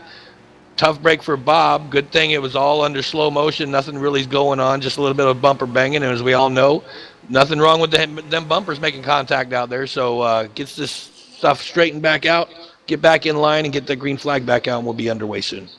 Now, rewinding just a little bit here, Rich, while we're under caution, about a half a lap away. Back in your driving days, it wasn't that long ago, but if you were ever involved in a wreck, did you come out with a Richism, behind the wheel with the spin cycle or whatever? I mean, did that come from your driving days, or did that just come over time by watching all us knuckleheads make laps week after week on DRTV? No, I think it's just like anybody else when you're out there racing. When I'm behind the wheel, it's, you get mad at yourself, you get mad at the guy in front of you, you get mad at the guy behind you. So inside your head, you're pretty much cursing yourself or cursing everybody else, what have it. And, the gentlemen keep that to themselves and don't let it go out the car window. But, as we get into this broadcasting and I'm watching other things out there, my mind kind of wonders, and when I see a car do something particular that reminds me of something, I just go with it, and that's how the Richisms are born. They just, whatever's in my head at that moment. Well, getting mad and cursing out like last-minute Todd coming in on race night. But Todd, green flag back in the air. Andy Margot going to restart here. Our first-time new leader here tonight with the 84. Monty Keller, the 028, going to restart second. Bob Tompkins, the 81, Todd, up to that third spot, but now a race for the lead. Here comes Monty Keller to the low side off of turn 2. Yeah, Monty Keller drops to the bottom side there momentarily. Not able to pull out the pass, but now down the back straightaway. Monty Keller now back down to the bottom side. He's trying to make the race for the lead here. Interesting with the 84 of Andy Margot on the top side. Here comes Monty Keller down to the bottom side. Yeah, Monty Keller down there on the bottom side, guys. Bob Tompkins in the 81 machine up there. Look at Chuck Hooper in the 013. Haven't seen Chuck at all in the top 5. He looked like he was going to try and take it 3 wide with the 028 of Monty Keller. Elects to back out of it to save that machine. The 84 of Andy Margot is going to hold on to the lead, move Monty Keller back into the second position. Bob Tompkins in the 81's in that third position. I see that number 61 machine. He's cracked back into the top 5 so far this evening, guys. So a lot of different faces up towards the first half of the field here. We saw Chad Kane, Pete Astrop, when we had that extended caution, came back down pit road when the lights went out on our DRTV pace fan to take four fresh tires, top off on fuel. Those guys are battling back into the top 5 here as we go down into turn 1. Andy Margot still your race leader. Yeah, Andy starting to drive away a little bit. Monty Keller trying to chase him down to the top side. Bob Tompkins up to third. Great race on the racetrack for that 4th spot there, Todd. Chuck Hooper up high, the number 13. Believe that may be the 24 of Viper trying to march back forward. That's racing almost side by side down the backstretch toward turn 3. Yeah, Chuck Hooper in the 013 machine. He moves up into that 4th spot. Now trying to pull another move here down on the bottom side. He's up alongside the 81 of Bob Tompkins Sr. They're side by side down the front straightaway. But the top groove once again paying off for Bob Tompkins Sr. He's going to be able to hold on to that 3rd spot going into turn 1. Yeah, I got to wonder how the 81 machine's tires of Bob Tompkin, how those tires are going to hold up. He had trouble under this last caution, got tagged and turned around, and with the amount of grip that's built into the racetrack with this VR versions, you see a little bit of tire wear as a result of it. So, he's going to have, he's going to be at a slight disadvantage compared to some of these other guys spinning out under caution. Didn't come down and take tires. He stayed out there, restarted in the 3rd position. So he's going to be at a slight disadvantage as the tires continue to wear, put some heat in them, and, continue to lose some traction. But he's got a hungry number 24 to Pete Astrop all over his bumper. Chad K makes a big move to the bottom of Chuck Hooper. He's going to try to get himself up into the 5th position. Everybody's still chasing that 84 Andy Margot, though, off of turn 2. All chasing Andy Margot. Monty Keller trying to find room to the low side of the racetrack. That run's not going to work. Now we turn our attention back to that race for 3rd. Tompkins up high, the 81. The Viper, Pete Astrop, Todd, he may have the run down for the 3rd spot. He may make that all the way up to that 2nd position, side by side off turn 4. Yeah, Pete Astrop all over the 028 of Monte Keller, trying to get into that 2nd spot. They're side by side, but here comes the 013 of Chuck Hooper. He's up on the top side. He's trying to make it work, trying to push Monte Keller back in front of the 24 P. Astrop. Astrop still working over the bottom side as Andy Margot goes from top to bottom to try to kill the run a little bit on P. Astrop and maybe actually help him to get by into that 2nd spot. Now Andy Margot still leading P. Astrop, now in that 2nd spot. Pete Astrop making those fresher tires and a little bit more of a fuel load, working well for him. He's made moves all the way up through the pack. That number 33 at Chad K, one of the other fast guys out there, mired back in the 5th position right now. So Pete Astrop setting his sights forward on the 84 of Andy Margot. Looks like he's going to be all over the back bumper. Does he make a move through turns 1 and 2? No, not yet. He's up into the high groove off of turn 2. Could he keep up the momentum and possibly battle for the race lead? I don't think so. Andy Margot going to slam the door shut off of turn 2. Pete Astrop in that 2nd position. Chuck Hooper in the 013 trying to make moves happen on the 028 of Monty Keller. As we say that, Chad K in the 33 machine all the way down to the bottom of the racetrack. No help down there behind him, but he's going to still battle and try to see if he can move himself up into the 4th position down the front straightaway, Phil. Well, if these guys are persistent for anything, they keep trying to make that low side work. And time after time, it just doesn't seem to do so. But, that old college try, you never stop giving up. And now it's Chad K's turn to the inside, trying to make room for that 4th spot underneath the Chuck Hooper machine. Not going to have the run this time around. He's going to get that good launch off for turn 2. 13 on the outside wall. That's going to check up that field behind him. Put Chad K now up the 4th there, Todd. Yeah, Chad K moves up to 4th. Chuck Hooper in the 013 machine starting to drop through the field. That's going to put a little bit of a gap between the top 3 and 4th place running Chad K. Chad K is going to have to run him down. Here comes the 24 P. Astrop working over the bottom side once again in that number 24 machine. Yeah, Chad K going to have the advantage through turns 1 and 2. Could try to do the crossover slide job maneuver. Andy Margot all the way to the top side of the racetrack. Going to try to keep the momentum up and make a move back on Pete Astrop, but Pete actually going to clear him by about 2 car lengths off of turn 2. Chad K now all over the back bumper, and he's now making a move on the 028 of Monty Keller. All the way down to the bottom goes Chad K. He's going to try to get himself up into that 3rd position. Not sure he's going to be able to clear the pass as Andy Margot in the 84 came down and threw a little bit of a block on Chad K through turns 3 and 4. Move him back up to the 4th position now. He's under fire from the 5 of Bob Kincaid now. So Chad K actually in the unpreferred groove on the bottom. He may actually fall all the way back to the clutches of the 013 of Chuck Hooper. And I see Steve Looney back there. So that 33 machine could be in a little bit of trouble here, guys. It could be. And about 15 laps ago, we saw, the 5 machine of Kincaid spin around to bring out our 2nd caution. Maybe thought he was in the memory going to stay to the back of the field, but that 5 car, Todd, we know Bob Kincaid. He's been to victory lane here before on DRTV. Starting to march forward up to that 5th spot, and he's coming forward. Don't count that 5 car out. Yeah, definitely don't count out Bob Kincaid. He's always there at the end of these races at SMO Hardcore, and he's a man on a mission right now. He's made a couple of mistakes, been a part of a couple of yellow flags, and now Bob Kincaid inside that top 5 in that number 5 machine. These guys pretty much staying single file down the back straightaway. Nobody really jumping on the line yet, but I could imagine they're going to be doing so here pretty soon. Play a little bit of a role reversal here, guys. Usually Phil's the one asking us the questions about what you think drivers would do, but Phil, I'm going to pose this question to you. We know Chad K arguably been one of the fast, as we say that, Chad K into the back of the 028, so we'll hold that thought as that was the question I was about to ask, but 028 of Monty Keller hard into the wall. That's twice that Monty Keller has unfortunately been wrecked inside the top 5 tonight. He's going to have to reset and try to work his way all the way back up there. But, Phil, what I was going to ask is, you're a guy like Chad K. You've been fast all evening long. You're stuck behind 2 guys that you know you can get around. How patient can you possibly be behind those guys?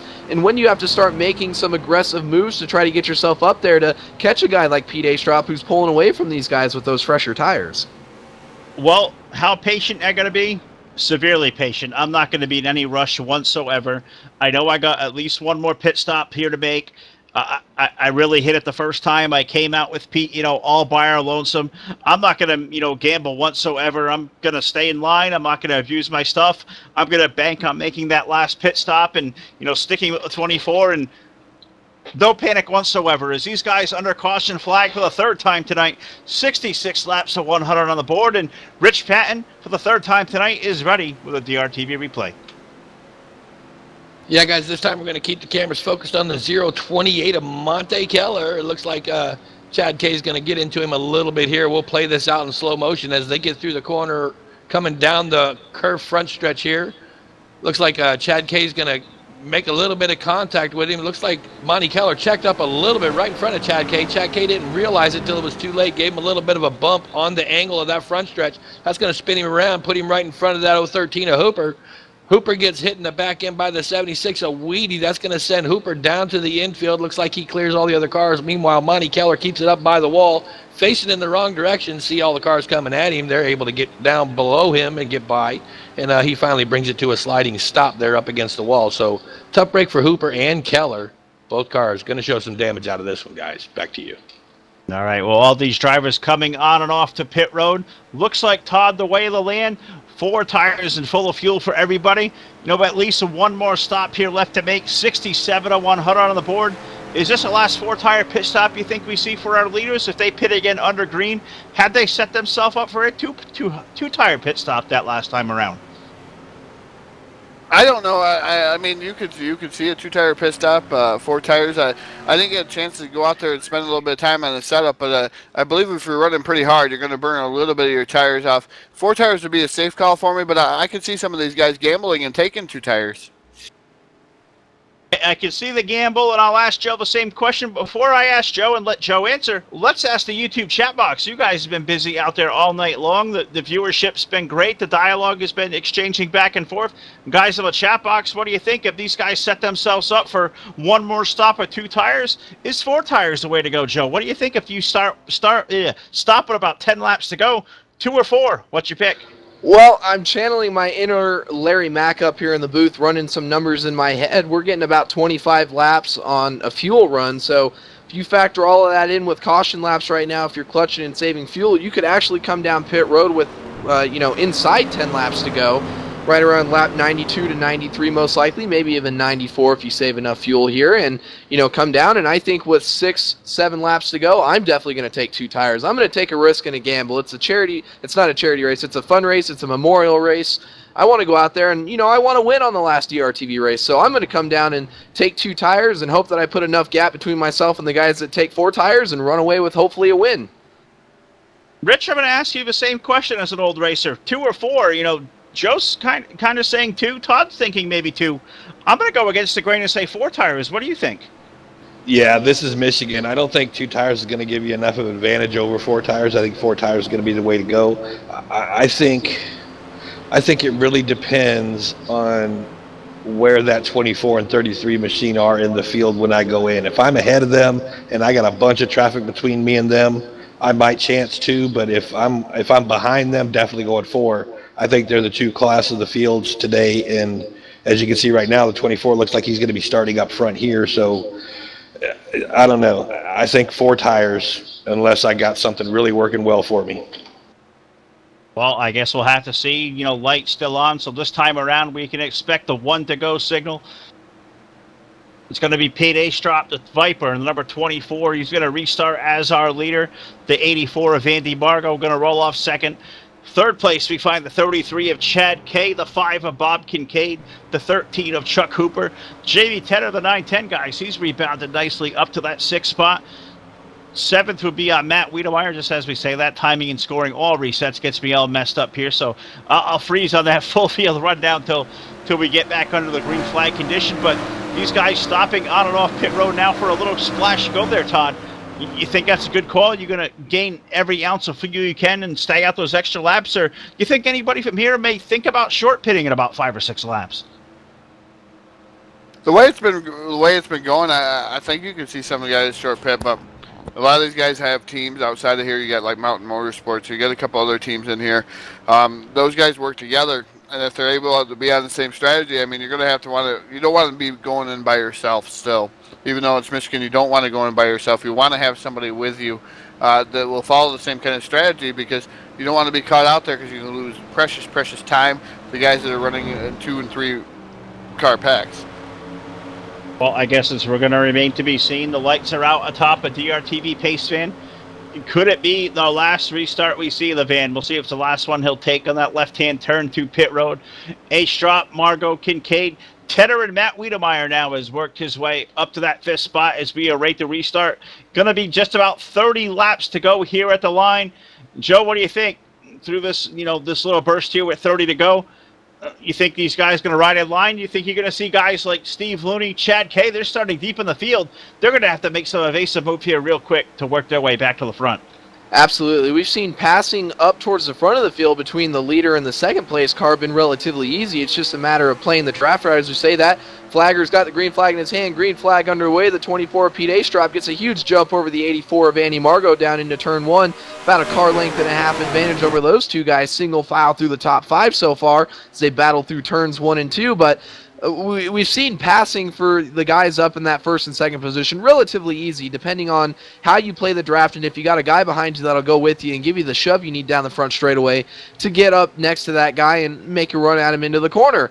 We've seen guys in the rear of the field, it's a lot harder to pass. You have a lot more cars that are in the draft, and if you don't have a car to go down there and help you, you almost get stalled back there. Even a guy like Chad Kay in the 33, arguably one of the fastest cars in the field, could see definitely a change in the handling of his car, and he may get held up back there, and that's what Pete Astrop up there is banking on, is how long will it take Chad Kay to get up there. And in order for some of these strategy moves to work, Chad Kay, if he wants to take 2 tires, for example, has to gain as much time on Pete Astrop as possible, because you don't want to be 5 seconds in the rear and take 2 tires. You're not going to see the benefit. If you're going to do a 2-tire stop, you need to be at least within a second of the leader to make something like that work. So Chad Kay's got a lot of work to do to get himself up there.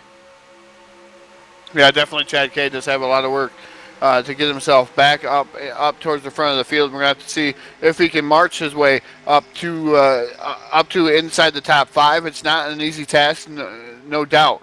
But the 5 of Bob Tom, I've been watching the 5 of Bob Kincaid, I should say, running in that 3rd spot. He's had some heavy damage throughout the night. The 910 of Jamie Tedder finally worked his way back up inside the top 5. Got Matt Wiedemeyer back up there. These guys pretty much staying single file up towards the front of the field. P. Astrop leading the way with Andy Margot running in that 2nd spot, about 4 or 5 car lengths behind. But here comes Bob Kincaid. Kincaid trying to reel in the number 84 of Andy Margot. He's right there on the rear bumper. Right there in the rear bumper, as you said. Is he going to make that move for position? The answer is going to be no. Going to stay right in the tire tracks as it edges of the corner. The 5 washing up the racetrack a little bit. Jamie Tedder is going to sneak on by. That may open the door for the 76 of Wiedemeyer, Joe. They're going to be side by side. Does the 76 have the run? The 5 looking like he's got momentum as they hit turn 3.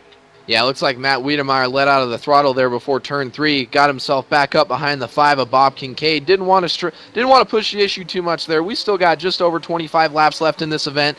Guys want to be patient, but they also know they have to be aggressive and put themselves in the best position to win this. But as we say that, looks like yellow flag is back on the speedway here. Not sure what is going on around the racetrack. Rich will have to look around and see if he can find what's going on, but guys, this will throw a wrench into strategy again. They can come down, take fuel here, and they're going to have to save a little bit, but this could potentially be our last stop of the race here. So this could this throws a wrench into all of our strategy calls that we were just talking about. That certainly throws a monkey wrench into the equation, as now these guys can all on the same fuel strategy come down, have equal fuel, equal tires, and all make it from here. But looking like there was contact on the racetrack there. don't want to give Rich's thunder away, but definitely contact and looking like Rich, maybe a race that was almost 3 wide off of turn 4. Is that right? Yeah, it looks like it's going to get close. Looks like Monte Keller on the top side, Jordan on the bottom. Hooper's going to be in the middle. Doesn't look like a good place to be for Hooper. We're going to play this out as it gets on there. As they're making grounds up on Monte Keller on the top side, looks like they're almost about to go 3 wide. Low, look at that. The 61 Jordan blinked out when he came back on. He was drifting up into the 013 of Hooper. Hooper got tagged by that one. Jordan's able to keep it straight. Hooper's going to go down. Check the mow job on the infield. A little bit of a slow motion wash cycle there. Comes back up on the track, but guess what? He's going to go back down. He's going to bounce it off the wall one more time.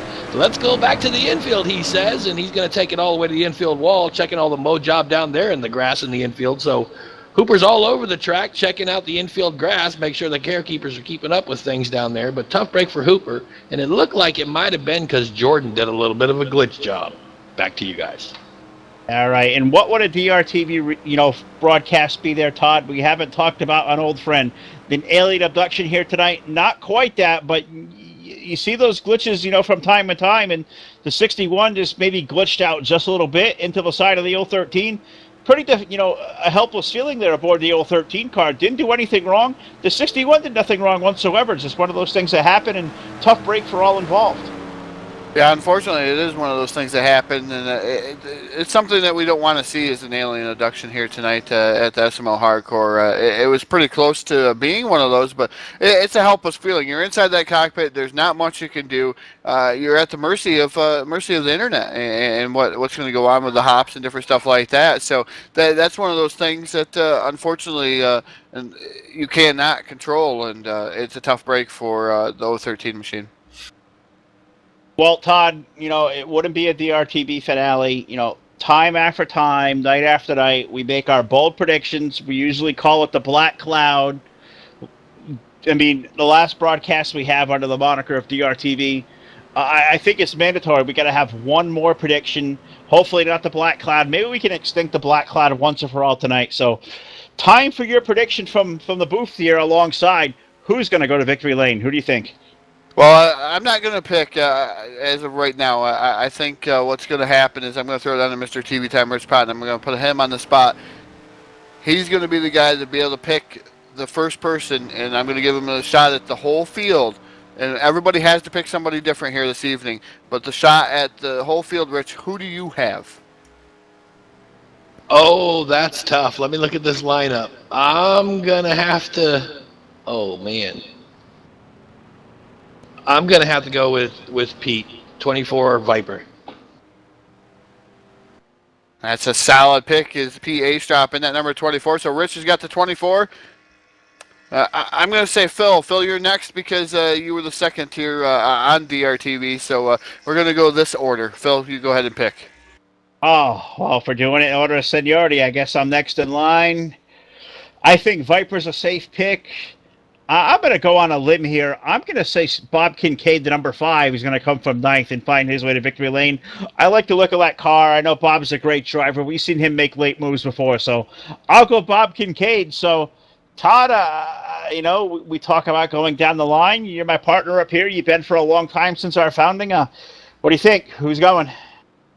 Well, I'm going to go off on a limb also, and I think he's going to be here towards that, and that's Mike Chevier in that number 43 machine. Beautifully prepared car. I love the look of it, love the scheme of it, and I think Mike Chevier's got what it takes to win here this evening. Well, and not last but least, Joe joined us here, a little less than a year ago, so a little bit of rookie hazing going on here. Joe, our last broadcast, we'll throw you the pink backpack. Who's going to victory lane? I'm still factoring strategy into the mix here. It's going to be close on fuel. I know one of the guys, he actually beat me earlier this year on a fuel mileage race. He's been running up towards the front of the race. A little bit of a dark horse pick.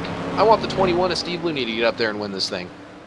Well, 4 different picks from 4 guys, the last official picks for DRTV and our grand finale broadcast this evening. So, want to hear from the YouTube chat box. I know you guys have been out there all night. JT Mayhew's been busy.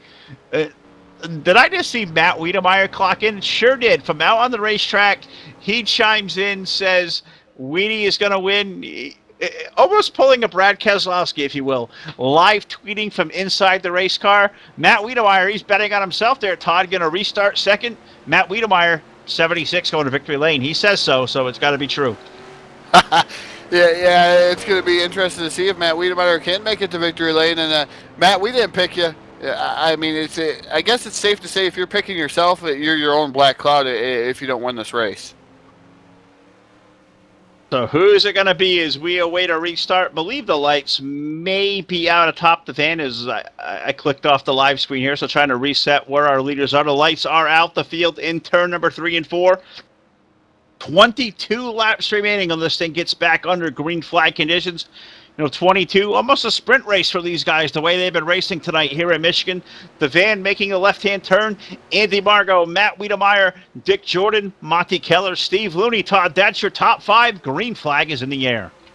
Green flag is in the air. Loud pedal is down one more time, and I think I just heard something about Wiedemeyer biting it here on the front straightaway. Not sure what happened to the 76 machine, but maybe missed a gear or something to that effect. And that's what we're saying, Phil. We were telling him Black Cloud. He's his own Black Cloud if he screws that one up. But Andy Margot is leading, and I'm not sure what just happened. I heard yelling.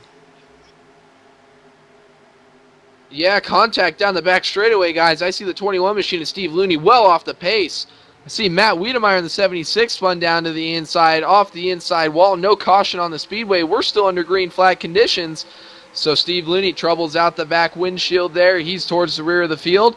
Back up towards the front, though, guys. Andy Margot loving what he's seeing. He's got a number 61 of Dick Jordan hungry all over his bumper, but Andy Margot probably putting up tape on that rear view mirror inside the cockpit there, straight out the windshield. Don't look in the mirror, Andy Margot. Keep driving straight out the windshield. He's your race leader coming down the back straightaway down into turn 3. Dick Jordan, haven't seen much of him through the top 5 through the second half of the race here. We know he was up there towards the first half of the race. He's going to be hungry all over the back bumper. Guys, we've seen Monty Keller in the 028, been spun twice out of the top 5. He's made his way back into the 3rd position. He can get up there and challenge for the race lead here. Yeah, he certainly could as we watch them racing up near the top 3. But, Rich, issues there happening off of turn, I believe, number 2. The 76 going around. A lot of things going haywire. You got a picture-in-picture view. Show us what happened. Yeah, we're going to go picture-in-picture. We'll keep the live scene up on top since we are getting down towards the end of this event. Keep the cameras focused on the 84 right now, your current race leader. We're going to keep the bottom right camera focused on that 76 of Weedy. We talk about the black cloud as you see a lead change in the top left right now. We're going to go ahead and show you the restart. Looks like Weedy's getting a good start, and then all of a sudden you're going to see a puff of smoke right there. Not sure if he missed a gear or what. That's going to send him through back 2 positions. We're going to go ahead and fast forward this to the next position so you guys can see what happened as well, because Weedy created his own black cloud. Right there you saw him spinning around, coming off of the corner. Looks like he's already back in the 2 position. Looks like he's going to try to make it. And all of a sudden the rear end comes around and right in front of Steve Looney. Steve Looney's able to save it and get by him. But next thing you know, Weedy's in there checking for weeds down at the bottom of the inside wall. Doesn't look like he's found any. He finally gets that car straightened out, pointing in the right direction. But we talk about the black cloud, and it looks like Weedy gave his own black cloud to himself. So tough break for Wiedemeyer. Back to you guys. Yeah, certainly a tough break. But, Joe being the junior member of the group, the younger of the 4 of us, you're part of this younger generation where tweeting has become awfully popular. Tweeting and driving may not be the best of ideas. I think that just reached up and grabbed our buddy Weedy there, just right by the butt. And, maybe a disclaimer if you can get out there to your younger generation friends. Live tweeting in the race car may not be a good idea. Yeah, live tweeting in the race car, we threw a little bit of comic at Weedy for doing it like Brad Keselowski did it, and he got in trouble down at Daytona for doing something like that, and Matt Wiedemeyer sinking his own arrow, a little bit of his own black cloud, and green flag still on the raceway, guys, but we had a lot of contact down the back straightaway last time by. I know Rich is frantically working down there in the booth to get another picture-in-picture up for us, but we stayed green. Pete Astrop, guys, worked his way up into the 4th position. He's battling that 5 machine of Bob Kincaid for the 3rd position. The 028 of Monty Keller up into the 2nd position now. He's battling with Andy Margot, so Pete Astrop wasting no time getting up into the top 5, trying to work the bottom by himself, but he's got no help. Dick Jordan in the 61 into the wall. He's spinning down the front straightaway now. We got guys running all over the racetrack, and it looks like, yep, lights are back on the speedway now, guys. So this is going to change things up yet again, get everybody bunched back up. Who comes down for tires? Who stays out? Who takes 2 tires? We could see a whole bunch of different strategy here under this caution.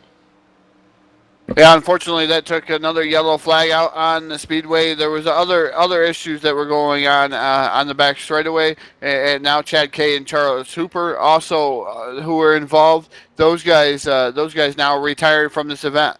So I'm going to throw it on to Mr. TV Time Rich Patton, who has what happened to the number 61 of Dick Jordan. Yeah, guys, camera's going to stay focused on that red 61 machine of Jordan. Looks like everybody just kind of got bunched up a little bit as they coming through the corner. It looks like we're almost going 3 wide. That's going to be between Pete Astrop, the 028 and Monty Keller. Looks like Monty Keller's going to stay up there.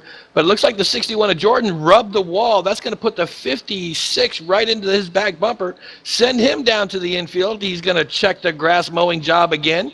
Doesn't quite get down there on the bottom. He is in the apron. That's going to slow everything up, bring out the caution for us. He's able to save it. Doesn't really hit anything. Just flat spotted some tires. He's back out on the track. Back to you guys. All right, so put us under caution. I believe this will be number 5 or 6. I don't got the scrapbook out here with me tonight, but these guys have been awesome out here all night, as they always are. SMO-hardcore.com is the home of SMO. Jamie Tedder, Pete Astrop, all the guys over here at SMO do such an awesome job. And Joe in my ear talking about this strategy play. Monty Keller, as all these leaders come to pit road, looks like he may play the gamble, Joe. Maybe that's a smart pick, that 028 after all. Yeah, Monty Keller looks like he might have taken just fuel only, guys. I would have taken maybe at least 2 tires. Looks like everybody else in the field took 4 tires, so he may very well be a sit and duck. But we got a lot of contact on pit road as well. I saw that 5 machine of Bob Kincaid around. Steve Looney's ever since I picked Steve Looney to win this race, he has had all sorts of trouble. So maybe that's the rookie curse and the rookie spell of the black cloud and the new guy being hazed here on our last show for DRTV. Poor Steve. Steve, I apologize in advance for all the bad luck you've had since I picked you. Well, Steve's a good sport. I'm sure he'd laugh it off, but that's why we give that big pink backpack and maybe, the binky to Joe and, being the younger guy there. But tough break for Steve Looney indeed. These guys will get restacked and repacked now, less than 15 laps to go. Saw these guys, on and off pit road, contact there between, looks like maybe the 5, I think the 61 of Dick Jordan involved. The 5 got spun the wrong way and got back going. So just calamity here, Todd. The first half of this race had a lot of green flag field, but the whole adage is cautions breed cautions. Not quite a little bit of yellow fever, but, these yellows breeding more yellows, and we don't want to see this race end under green. These guys put on a great show here tonight, and what do you think? I think it'll run to the finish right here. Well, I don't know about you, Phil, but I want to see this race end under green. I don't know why you wanted it to end under yellow. I'm not 100% positive why you want it not to end under green, but we're gonna have to wait and see what happens here and see the 028 of Monty Keller and Andy Margot, P. Astrop, Jamie Tedder, and Mike Chevier. Kenny Tedder, Bob Kincaid, Steve Looney, Matt Wiedemeyer wanted that caution to come out. I know he's one of those guys that wanted that caution to come out. As he did pick himself, and now he's back in earshot of the lead. Yeah, and just to be clear, I do not want this race under yellow. I'm not sure why Todd decided to jump in the van, roll it over me, back up, run over me again, whatever. But I want to see this race end under green flag conditions. I think we're going to be in for a race to the end here. Maybe I stumbled over my words. Maybe I didn't. Maybe the chat box can, sort me all out. I don't know. It's been a fun night.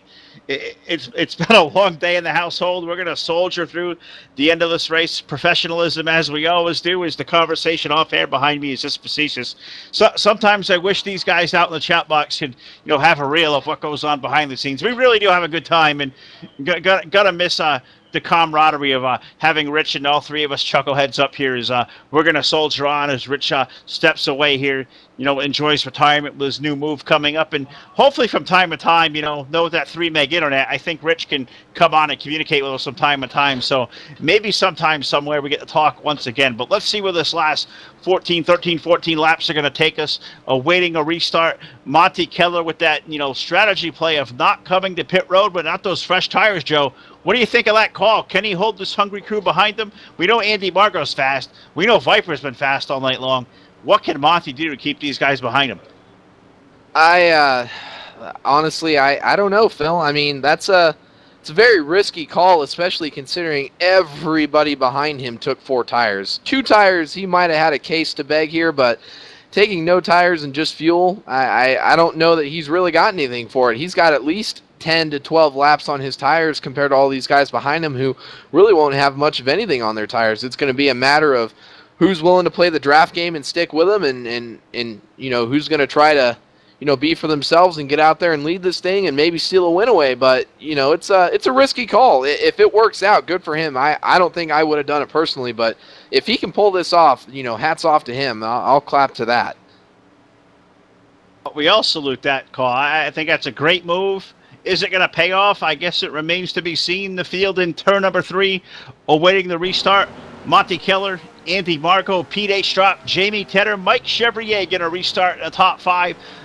Kenny Tedder currently 6th, Bob Kincaid 7th, Matt Wiedemeyer 8th, Bob Tompkins is 9th, Dick Jordan currently 10th. Last car on the racetrack, 11th, is Steve Looney. 2 drivers behind the wall, their night's done. Chad Kay 12th, Charles Hooper going to finish up 13th. Full field rundown here. 12 laps to go once this green flag comes out. Todd, the van making its way in. The loud pedal about to go down. Let's put this Hawk Tribute race back under the green flag. What do you say? Yeah, we're getting ready to go back to green flag racing. Van making a left-hand turn down to Pit Road, waiting for the flagger to throw the green flag, and we'll get back to green flag racing. Green flag is now in the air. Monty Keller almost looked like he was going to spin his tires in that 028 machine. It looked like he got a little bit of a slow start in the 028, but so did the 84 of Andy Margo. P. A-Strap got a pretty good start. He's all over the rear bumper of the 84 of Andy Margo. Yeah, Andy Margo down to the bottom of the racetrack here, trying to close the gap between himself and the 028 of Monty Keller. Pete Astrop back there in the 3rd spot. Jamie Tedder back there in the 4th spot, guys. Don't count Jamie out of this just yet, but Monty Keller still the control car out towards the front of the field. Andy Margo down to the bottom. Monty Keller slides all the way up towards the wall in 3 and 4. He's going to be rim riding just like Kyle Larson would up there, but Andy Margo, preferred line down on the bottom. Does Pete Astrop go with Andy Margo, or does he stay up into the draft of the 028 of Monty Keller and try to get himself into the 2nd spot? Andy Margo not going to be able to clear anything yet. He's going to pull up and slam the door on Pete Astrop. Keep Monty Keller up there in the race lead as we're 3 wide for the 2nd position through turns 1 and 2 here. 3 wide for 2nd. Mike Chevrier making that bold move to the low side. Almost made that stick, almost to pull up there all the way from 5th all the way to 3rd. He's going to fall back in line. Andy Margo going to fall out of the clutches there in that top spot. Here comes the Viper. Pete Astrop, he's got that kilt pulled up. He's ready to go there, Todd, side by side for the lead off of 4. Yeah, side by side for the lead off of turn number 4 down the front straightaway. Across the stripe, Pete Astrop now to the lead in that number 24 machine. The 028 of Monty Keller still running in that 2nd spot. Andy Margo trying to work over the bottom side of the track, trying to get around the Monty Keller machine. He's going to be able to do so. Put the number 028 of Monty Keller into that 2nd spot. Yeah, as we say that, caution lights back on again. Put another wrench into strategy play here. Who comes down for tires this time, guys? We're going to start this thing under 10 laps to go when we get back underway. This is just throwing a monkey wrench in just about everything, but huge accident down the back straightaway. We could have a final DRTV Richism down the back straightaway. Maybe a turtle. Who knows? This is going to be one heck of a replay for Rich to cover for us, but a little bit of a shakeup in the top 5 here, guys. Pete Astrop in the 24 has gotten himself into the race lead. Andy Margo in the 84 is in that 2nd spot. Monty Keller able to hold on in that 028 in the 3rd position. He might come down for tires this time by Jamie Tedder in the 910 is up there. The 710, Kenny Tedder is up there, guys. So this is going to be one heck of a deal coming down pit road. Who takes 2 tires? Who takes no tires? This could really be the determination of who comes down and wins this race. And, guys, who may stay out on old tires that maybe came down under this last pit stop sequence here? We could see a bunch of different mixed strategy here under this caution. All right, so under yellow flag here. Little less than 10 laps to go, but, you know, we're going to have a little fun here. Todd, we've been brothers here for a long time. We fight like brothers a lot normally. You know, what better way to end this race? Less than 10 laps to go. The cars we pick, we're going to fight like brothers on the racetrack. Rich, show us what happened. Yeah, definitely, guys. We're going to call this the story of the 2 Bobs and Mike. 2 Bobs and Mike. Here we go. Looks like Mike Chevrier is down on the bottom side. Bob Tompkins Sr.'s in the middle. Bob Kincaid's on the top side. And it looks like Tompkins gets a little loose, goes down, gets into Mike Chevier, puts him up into the 5. Look at there, the 81's up on its roof. The 43's on his roof. The 5's trying to get on his roof. He couldn't quite get over there. All 3 back on all 4 tires. Tough break, but they're tossing these cars around like they're just a bunch of pieces of gumball or something back here. But again, the Bob, and Mike show, not going good for them towards the end of this event. Back to you guys. Not going good for Mike whatsoever. Car, I believe, going behind the wall. Todd, the curse of the black cloud strikes again. You've had it for a long time. I think there's no other way to be fitting here. 43's behind the wall. There goes your pick up in smoke. Black cloud stays with you, my friend. Yeah, well, it's one of those things. I've had the black cloud. I gave it away. I believe Joe had it for quite a while here this season, and I believe you had a piece of that black cloud every once in a while. I don't think Rich has ever ended up with that black cloud, but Mike Chevier, the first out of all of our picks, even Matt Wiedemeyer's own pick, to be out of this race. No, I think you're right. Rich has always had blue skies and rainbows, no black cloud. I mean, he's had to deal with us monkeys for 3 years, close to 200 shows. Not exactly sure how he did it, but through all the years and all the nights and all the picks, Rich hasn't always got them right, but I can't think of a time where Rich has picked a car that's ended up not finishing after we make the pick. So Rich has a clean slate. Think Todd, more times than not, he'll make a pick and that car don't finish. So, I think Todd bats about 800 for that. So, anybody out there in YouTube land who may have watched us over the years or, may continue on being viewers of ours and we move forward to our next venture, maybe we have to get away from picking, because if Todd picks you, maybe you don't show up next time. I don't know, but we await the restart, Joe. The lights are going out on the restart, but Joe, maybe being, the youthful enthusiasm and the college education and whatnot, do you have a better idea of how we can pick drivers to win going forward? Because this one certainly isn't working for us. Certainly not working for Todd. Never seems to. Well, if you've ever watched, we're all mostly NASCAR fans, some of us more than others. If you've ever watched the NASCAR pre-race or maybe NASCAR race day, if you have access to those channels and watch it before a race starts, the analysts on those shows put in their picks to win the race before it even starts. So maybe we just have to look at an entry list before the race starts and from there on make our picks, in our pre-race show when we're getting ready to put this thing under green flag conditions to start a race and do our picks there and see what happens and see if maybe we can turn our luck around as broadcasters and technical guys behind the booth and maybe we can try that strategy out here in our new ventures and see if we can have a little bit better luck. Well, it's a novel idea. We're going to be at least one lap more before we get back under green flag conditions. 93 of 100 on the board, so maybe a 5-lap shootout, but a tough break from pit road there, Todd. Not only Mike Chevier behind the wall, also our buddy Bob Tompkins Sr. There's a guy who's been, as supportive as he's been over the years.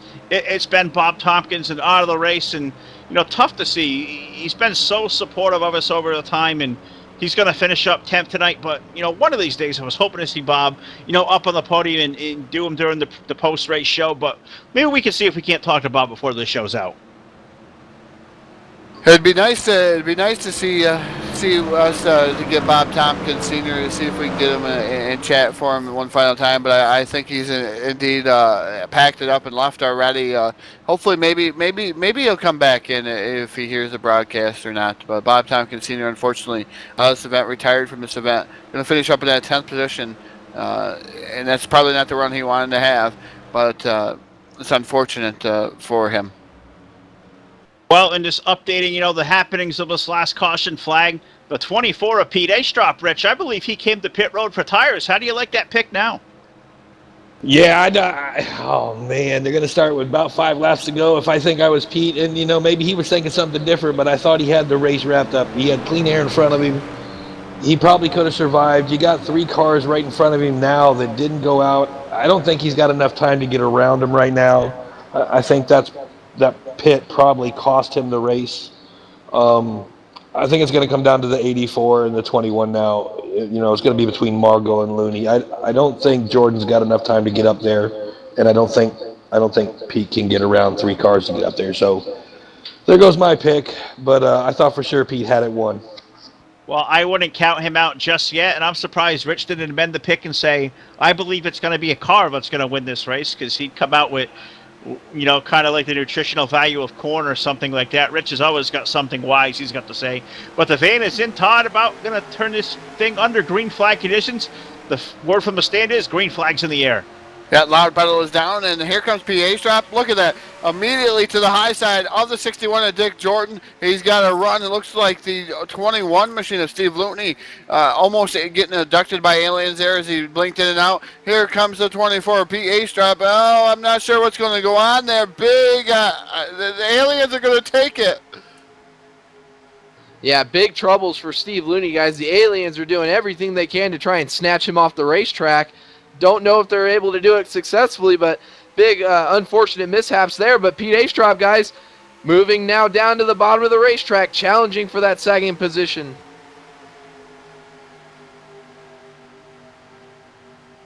The 24 of PA Strap now down to the bottom side of Dick Jordan. He's going to be into the second spot now. Put PA Strap into second. Now he sets his sights on the 84 of Andy Margot. Margot all by himself right now, about a car length and a half in front of the 24 of PA Strap down the back straightaway into turn number 3. Here comes A Strap right to the top side of the 84. Yeah, A-Strop trying to move to the outside of the 84. Not going to make that run happen off of turn number 4. Going to be 3 laps to go at the line. Now the 24 going to swing to the low side as 97 of 100 go to the board. Can the 24 make the run to the inside, Joe? Side by side for the lead into turn 1. Side by side through turn 1. Pete Astrop got the advantage and the tires. Looks like he's going to be able to clear that pass off of turn 2, guys. Andy Margot now falls back to the second position. Dick Jordan in the 61 in the third position. Monty Keller trying to battle for the third spot. There goes Andy Margot back down to the bottom in turns 3 and 4 here. Don't know if he has the tires to do anything. Pete Astrop going to keep the momentum up on the top side, keep himself into the race lead. We're coming across the line. 2 laps to go at Michigan International Speedway here, Phil. 2 more circuits around. We'll see how, I believe it's 3 laps to go. 98 going on the board, so I believe it'll be Poxable sticks next time around there, Todd. We're a little bit ahead of ourselves, but the 24 got that preferred line to the outside. The 84 of Margot right there, the second spot. Dick Jordan currently third. Monty Keller trying to make things happen to the low side. Can't find running room there. Now it's the 61 of Jordan gets a little bit loose. Contact at turn number 3. That's a big incident to the outside wall. Big incident in the outside wall. I'm not sure what's going to happen there. Still green, clean and green. We're going to the start finish side. I don't see no yellow flag. The 24 of Pete Astrop still leading with Andy Margot running in that second spot. I believe now third is Jamie Tedder. Fourth is Kenny Tedder. Popsicle sticks are indeed in the air. So 2 more trips around the speedway. Dick Jordan now out of this event in that number 61. Andy Margot in the second position is falling back to almost half a second behind the race leader, Pete Astrop. Jamie Tedder in the 910 all over his bumper, trying to get himself into the second spot. Coming off of turn 4, your race leader, Pete Astrop, coming down to take the white flag. Todd, I'm going to throw it to you for the last lap call here for our last show on DRTV. White flag in the air. 1 more trip around the speedway for the number 24 of Pete Astrop, the 84 of Andy Margot, the 910 of Jamie Tedder, Kenny Tedder, and Bob Kincaid working his way up to the top 5. Here comes Jamie Tedder to the outside of the speedway. He's going to try to make a run on Pete Astrop here. Down the back straightaway, Phil. Down the backstretch to turn 3 for the final time. Can Viper hold off a very hungry Jamie Tedder?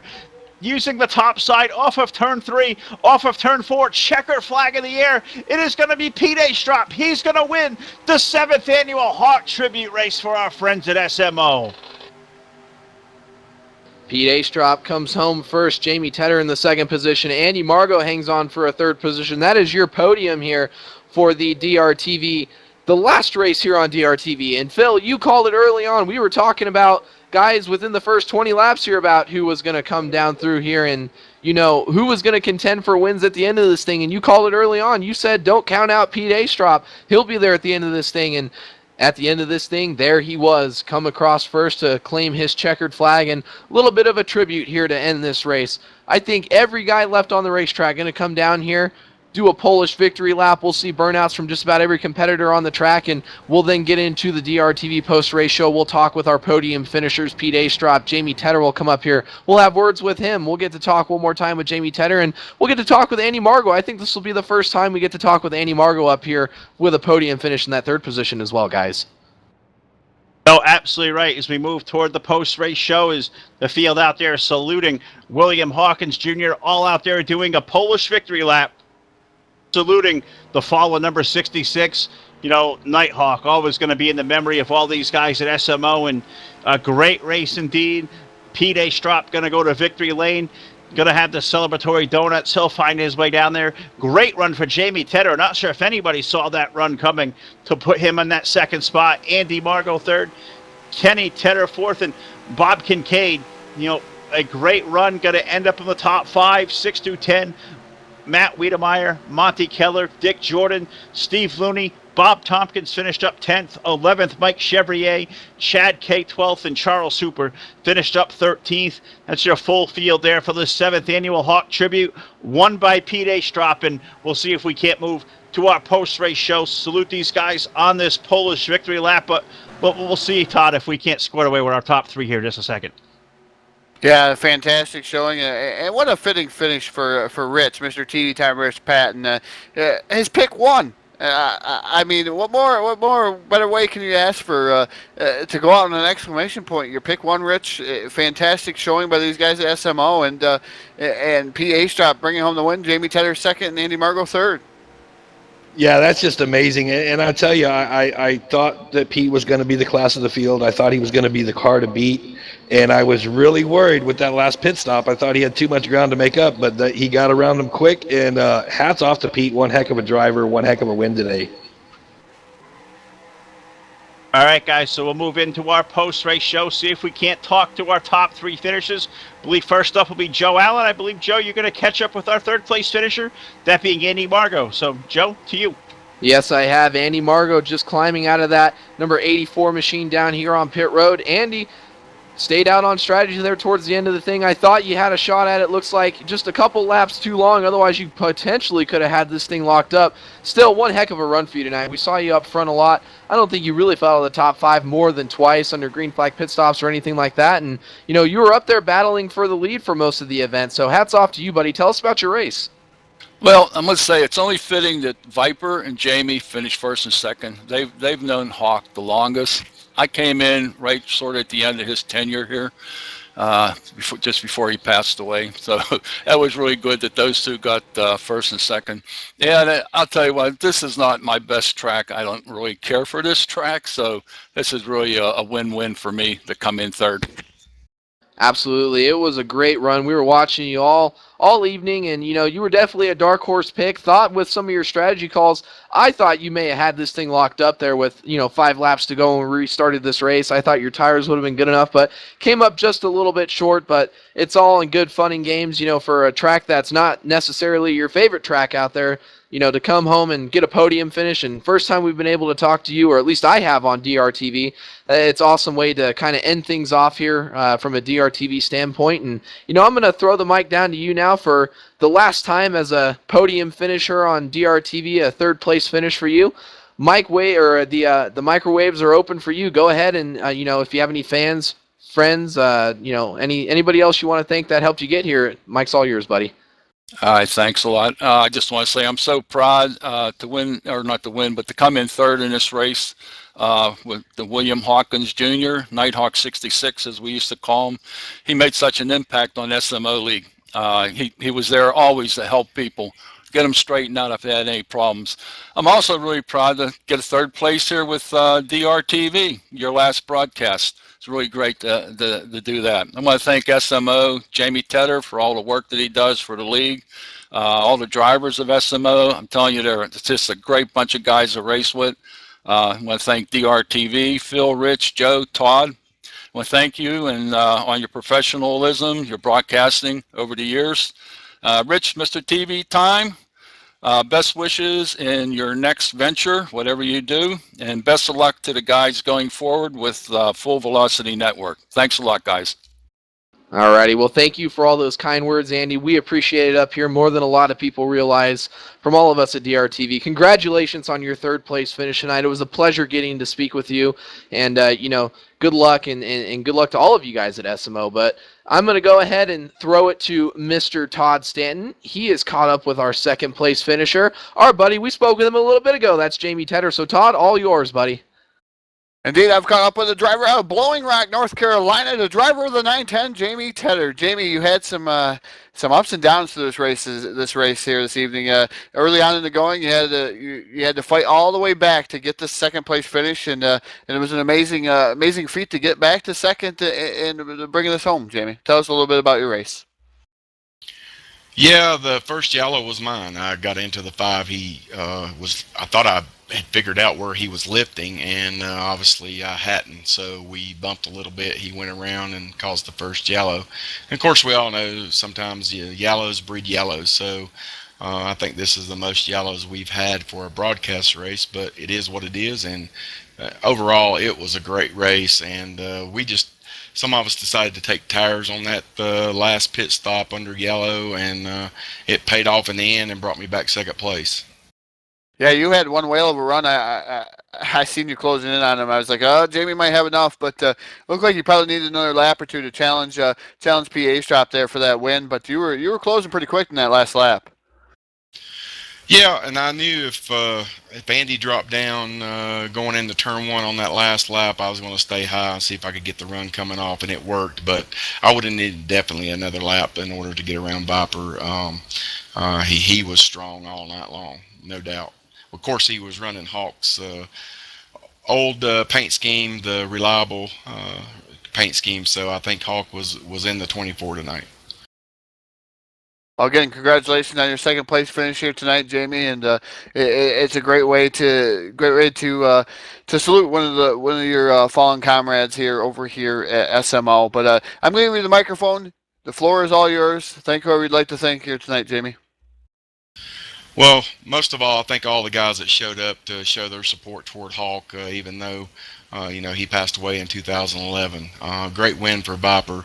Very proud of him, and great third place for Andy and all the guys. My big salute is to Rich Patton with DRTV. We hate to see him go, and I don't know. I feel like this is a sad moment for all of us, but I know Rich has got some life plans going, and but we'll pick up and regroup, and we'll continue on. But Rich will never be forgotten.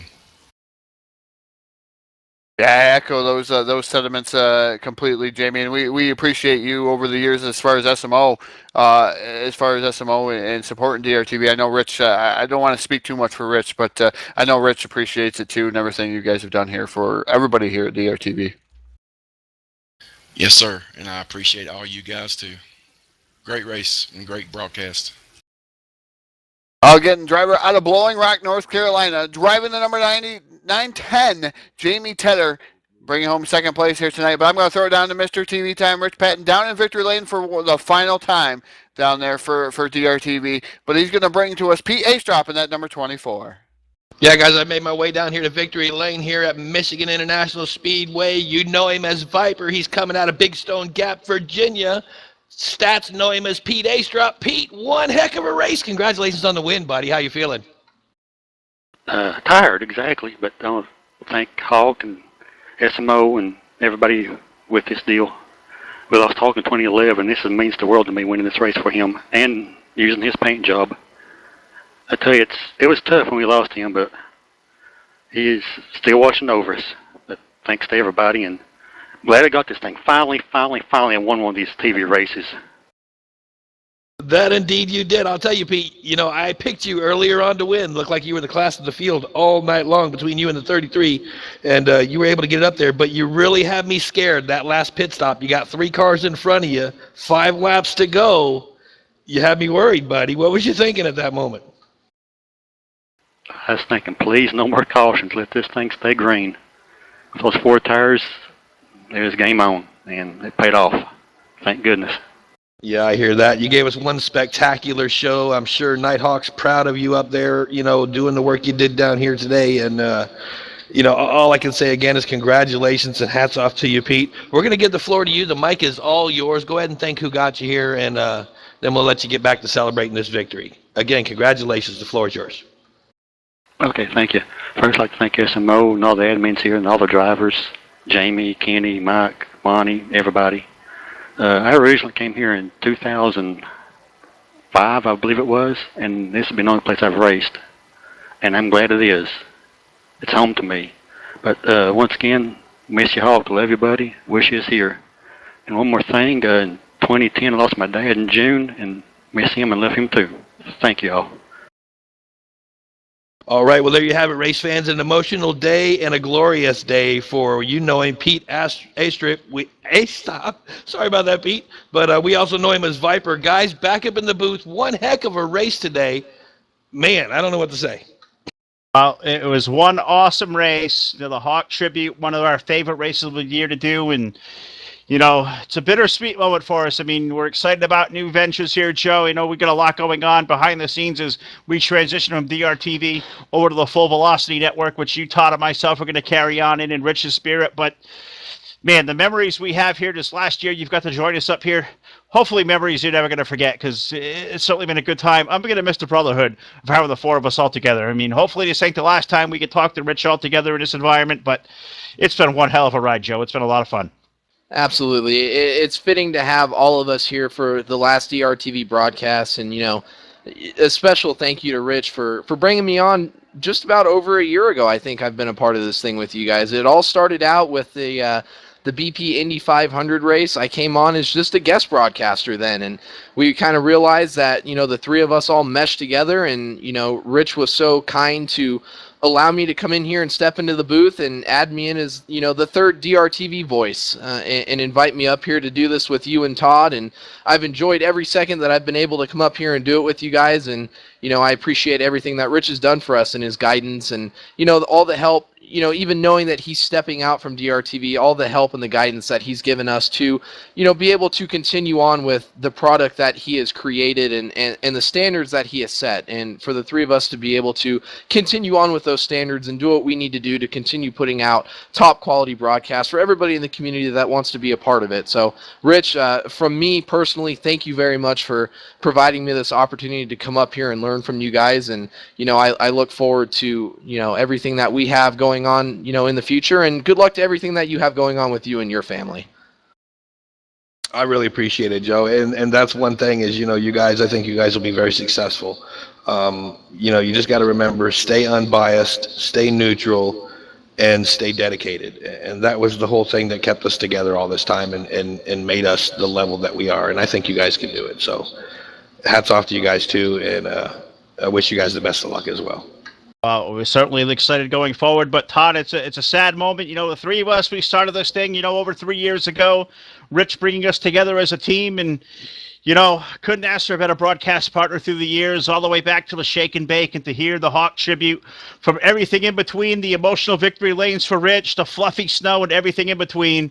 It's been a hell of a ride, man. We got memories to go for a long time. We got a lot more left to make, but I mean, if we step into new roles, I mean, the guidance and all the stuff that Rich has given us, I mean, we're going to miss him, man. It's been a hell of a ride, and these letters, DRTV, they're going to mean a lot to us for a long time. Oh, they're never going to be forgotten. DRTV is the best in online sim broadcasting that I've been a part of, and I've been a part of a lot of broadcasting crews and a lot of different things. And I think that we've meshed together probably the best I've ever seen. And I'm thankful that Rich took the opportunity to listen to you, I should say, Phil, and bring me aboard and come on here and be able to be a voice with you guys and be able to carry on. Yeah, I may have been last minute quite a few times here on DRTV, and I'm known as Last Minute Todd, but it's been a great thing, and I appreciate, Rich, everything you've taught me, and you've actually I've took a lot of things out of things that you've said to me, even for real life stuff. So I appreciate that, and I appreciate things that you guys have done for me for my son.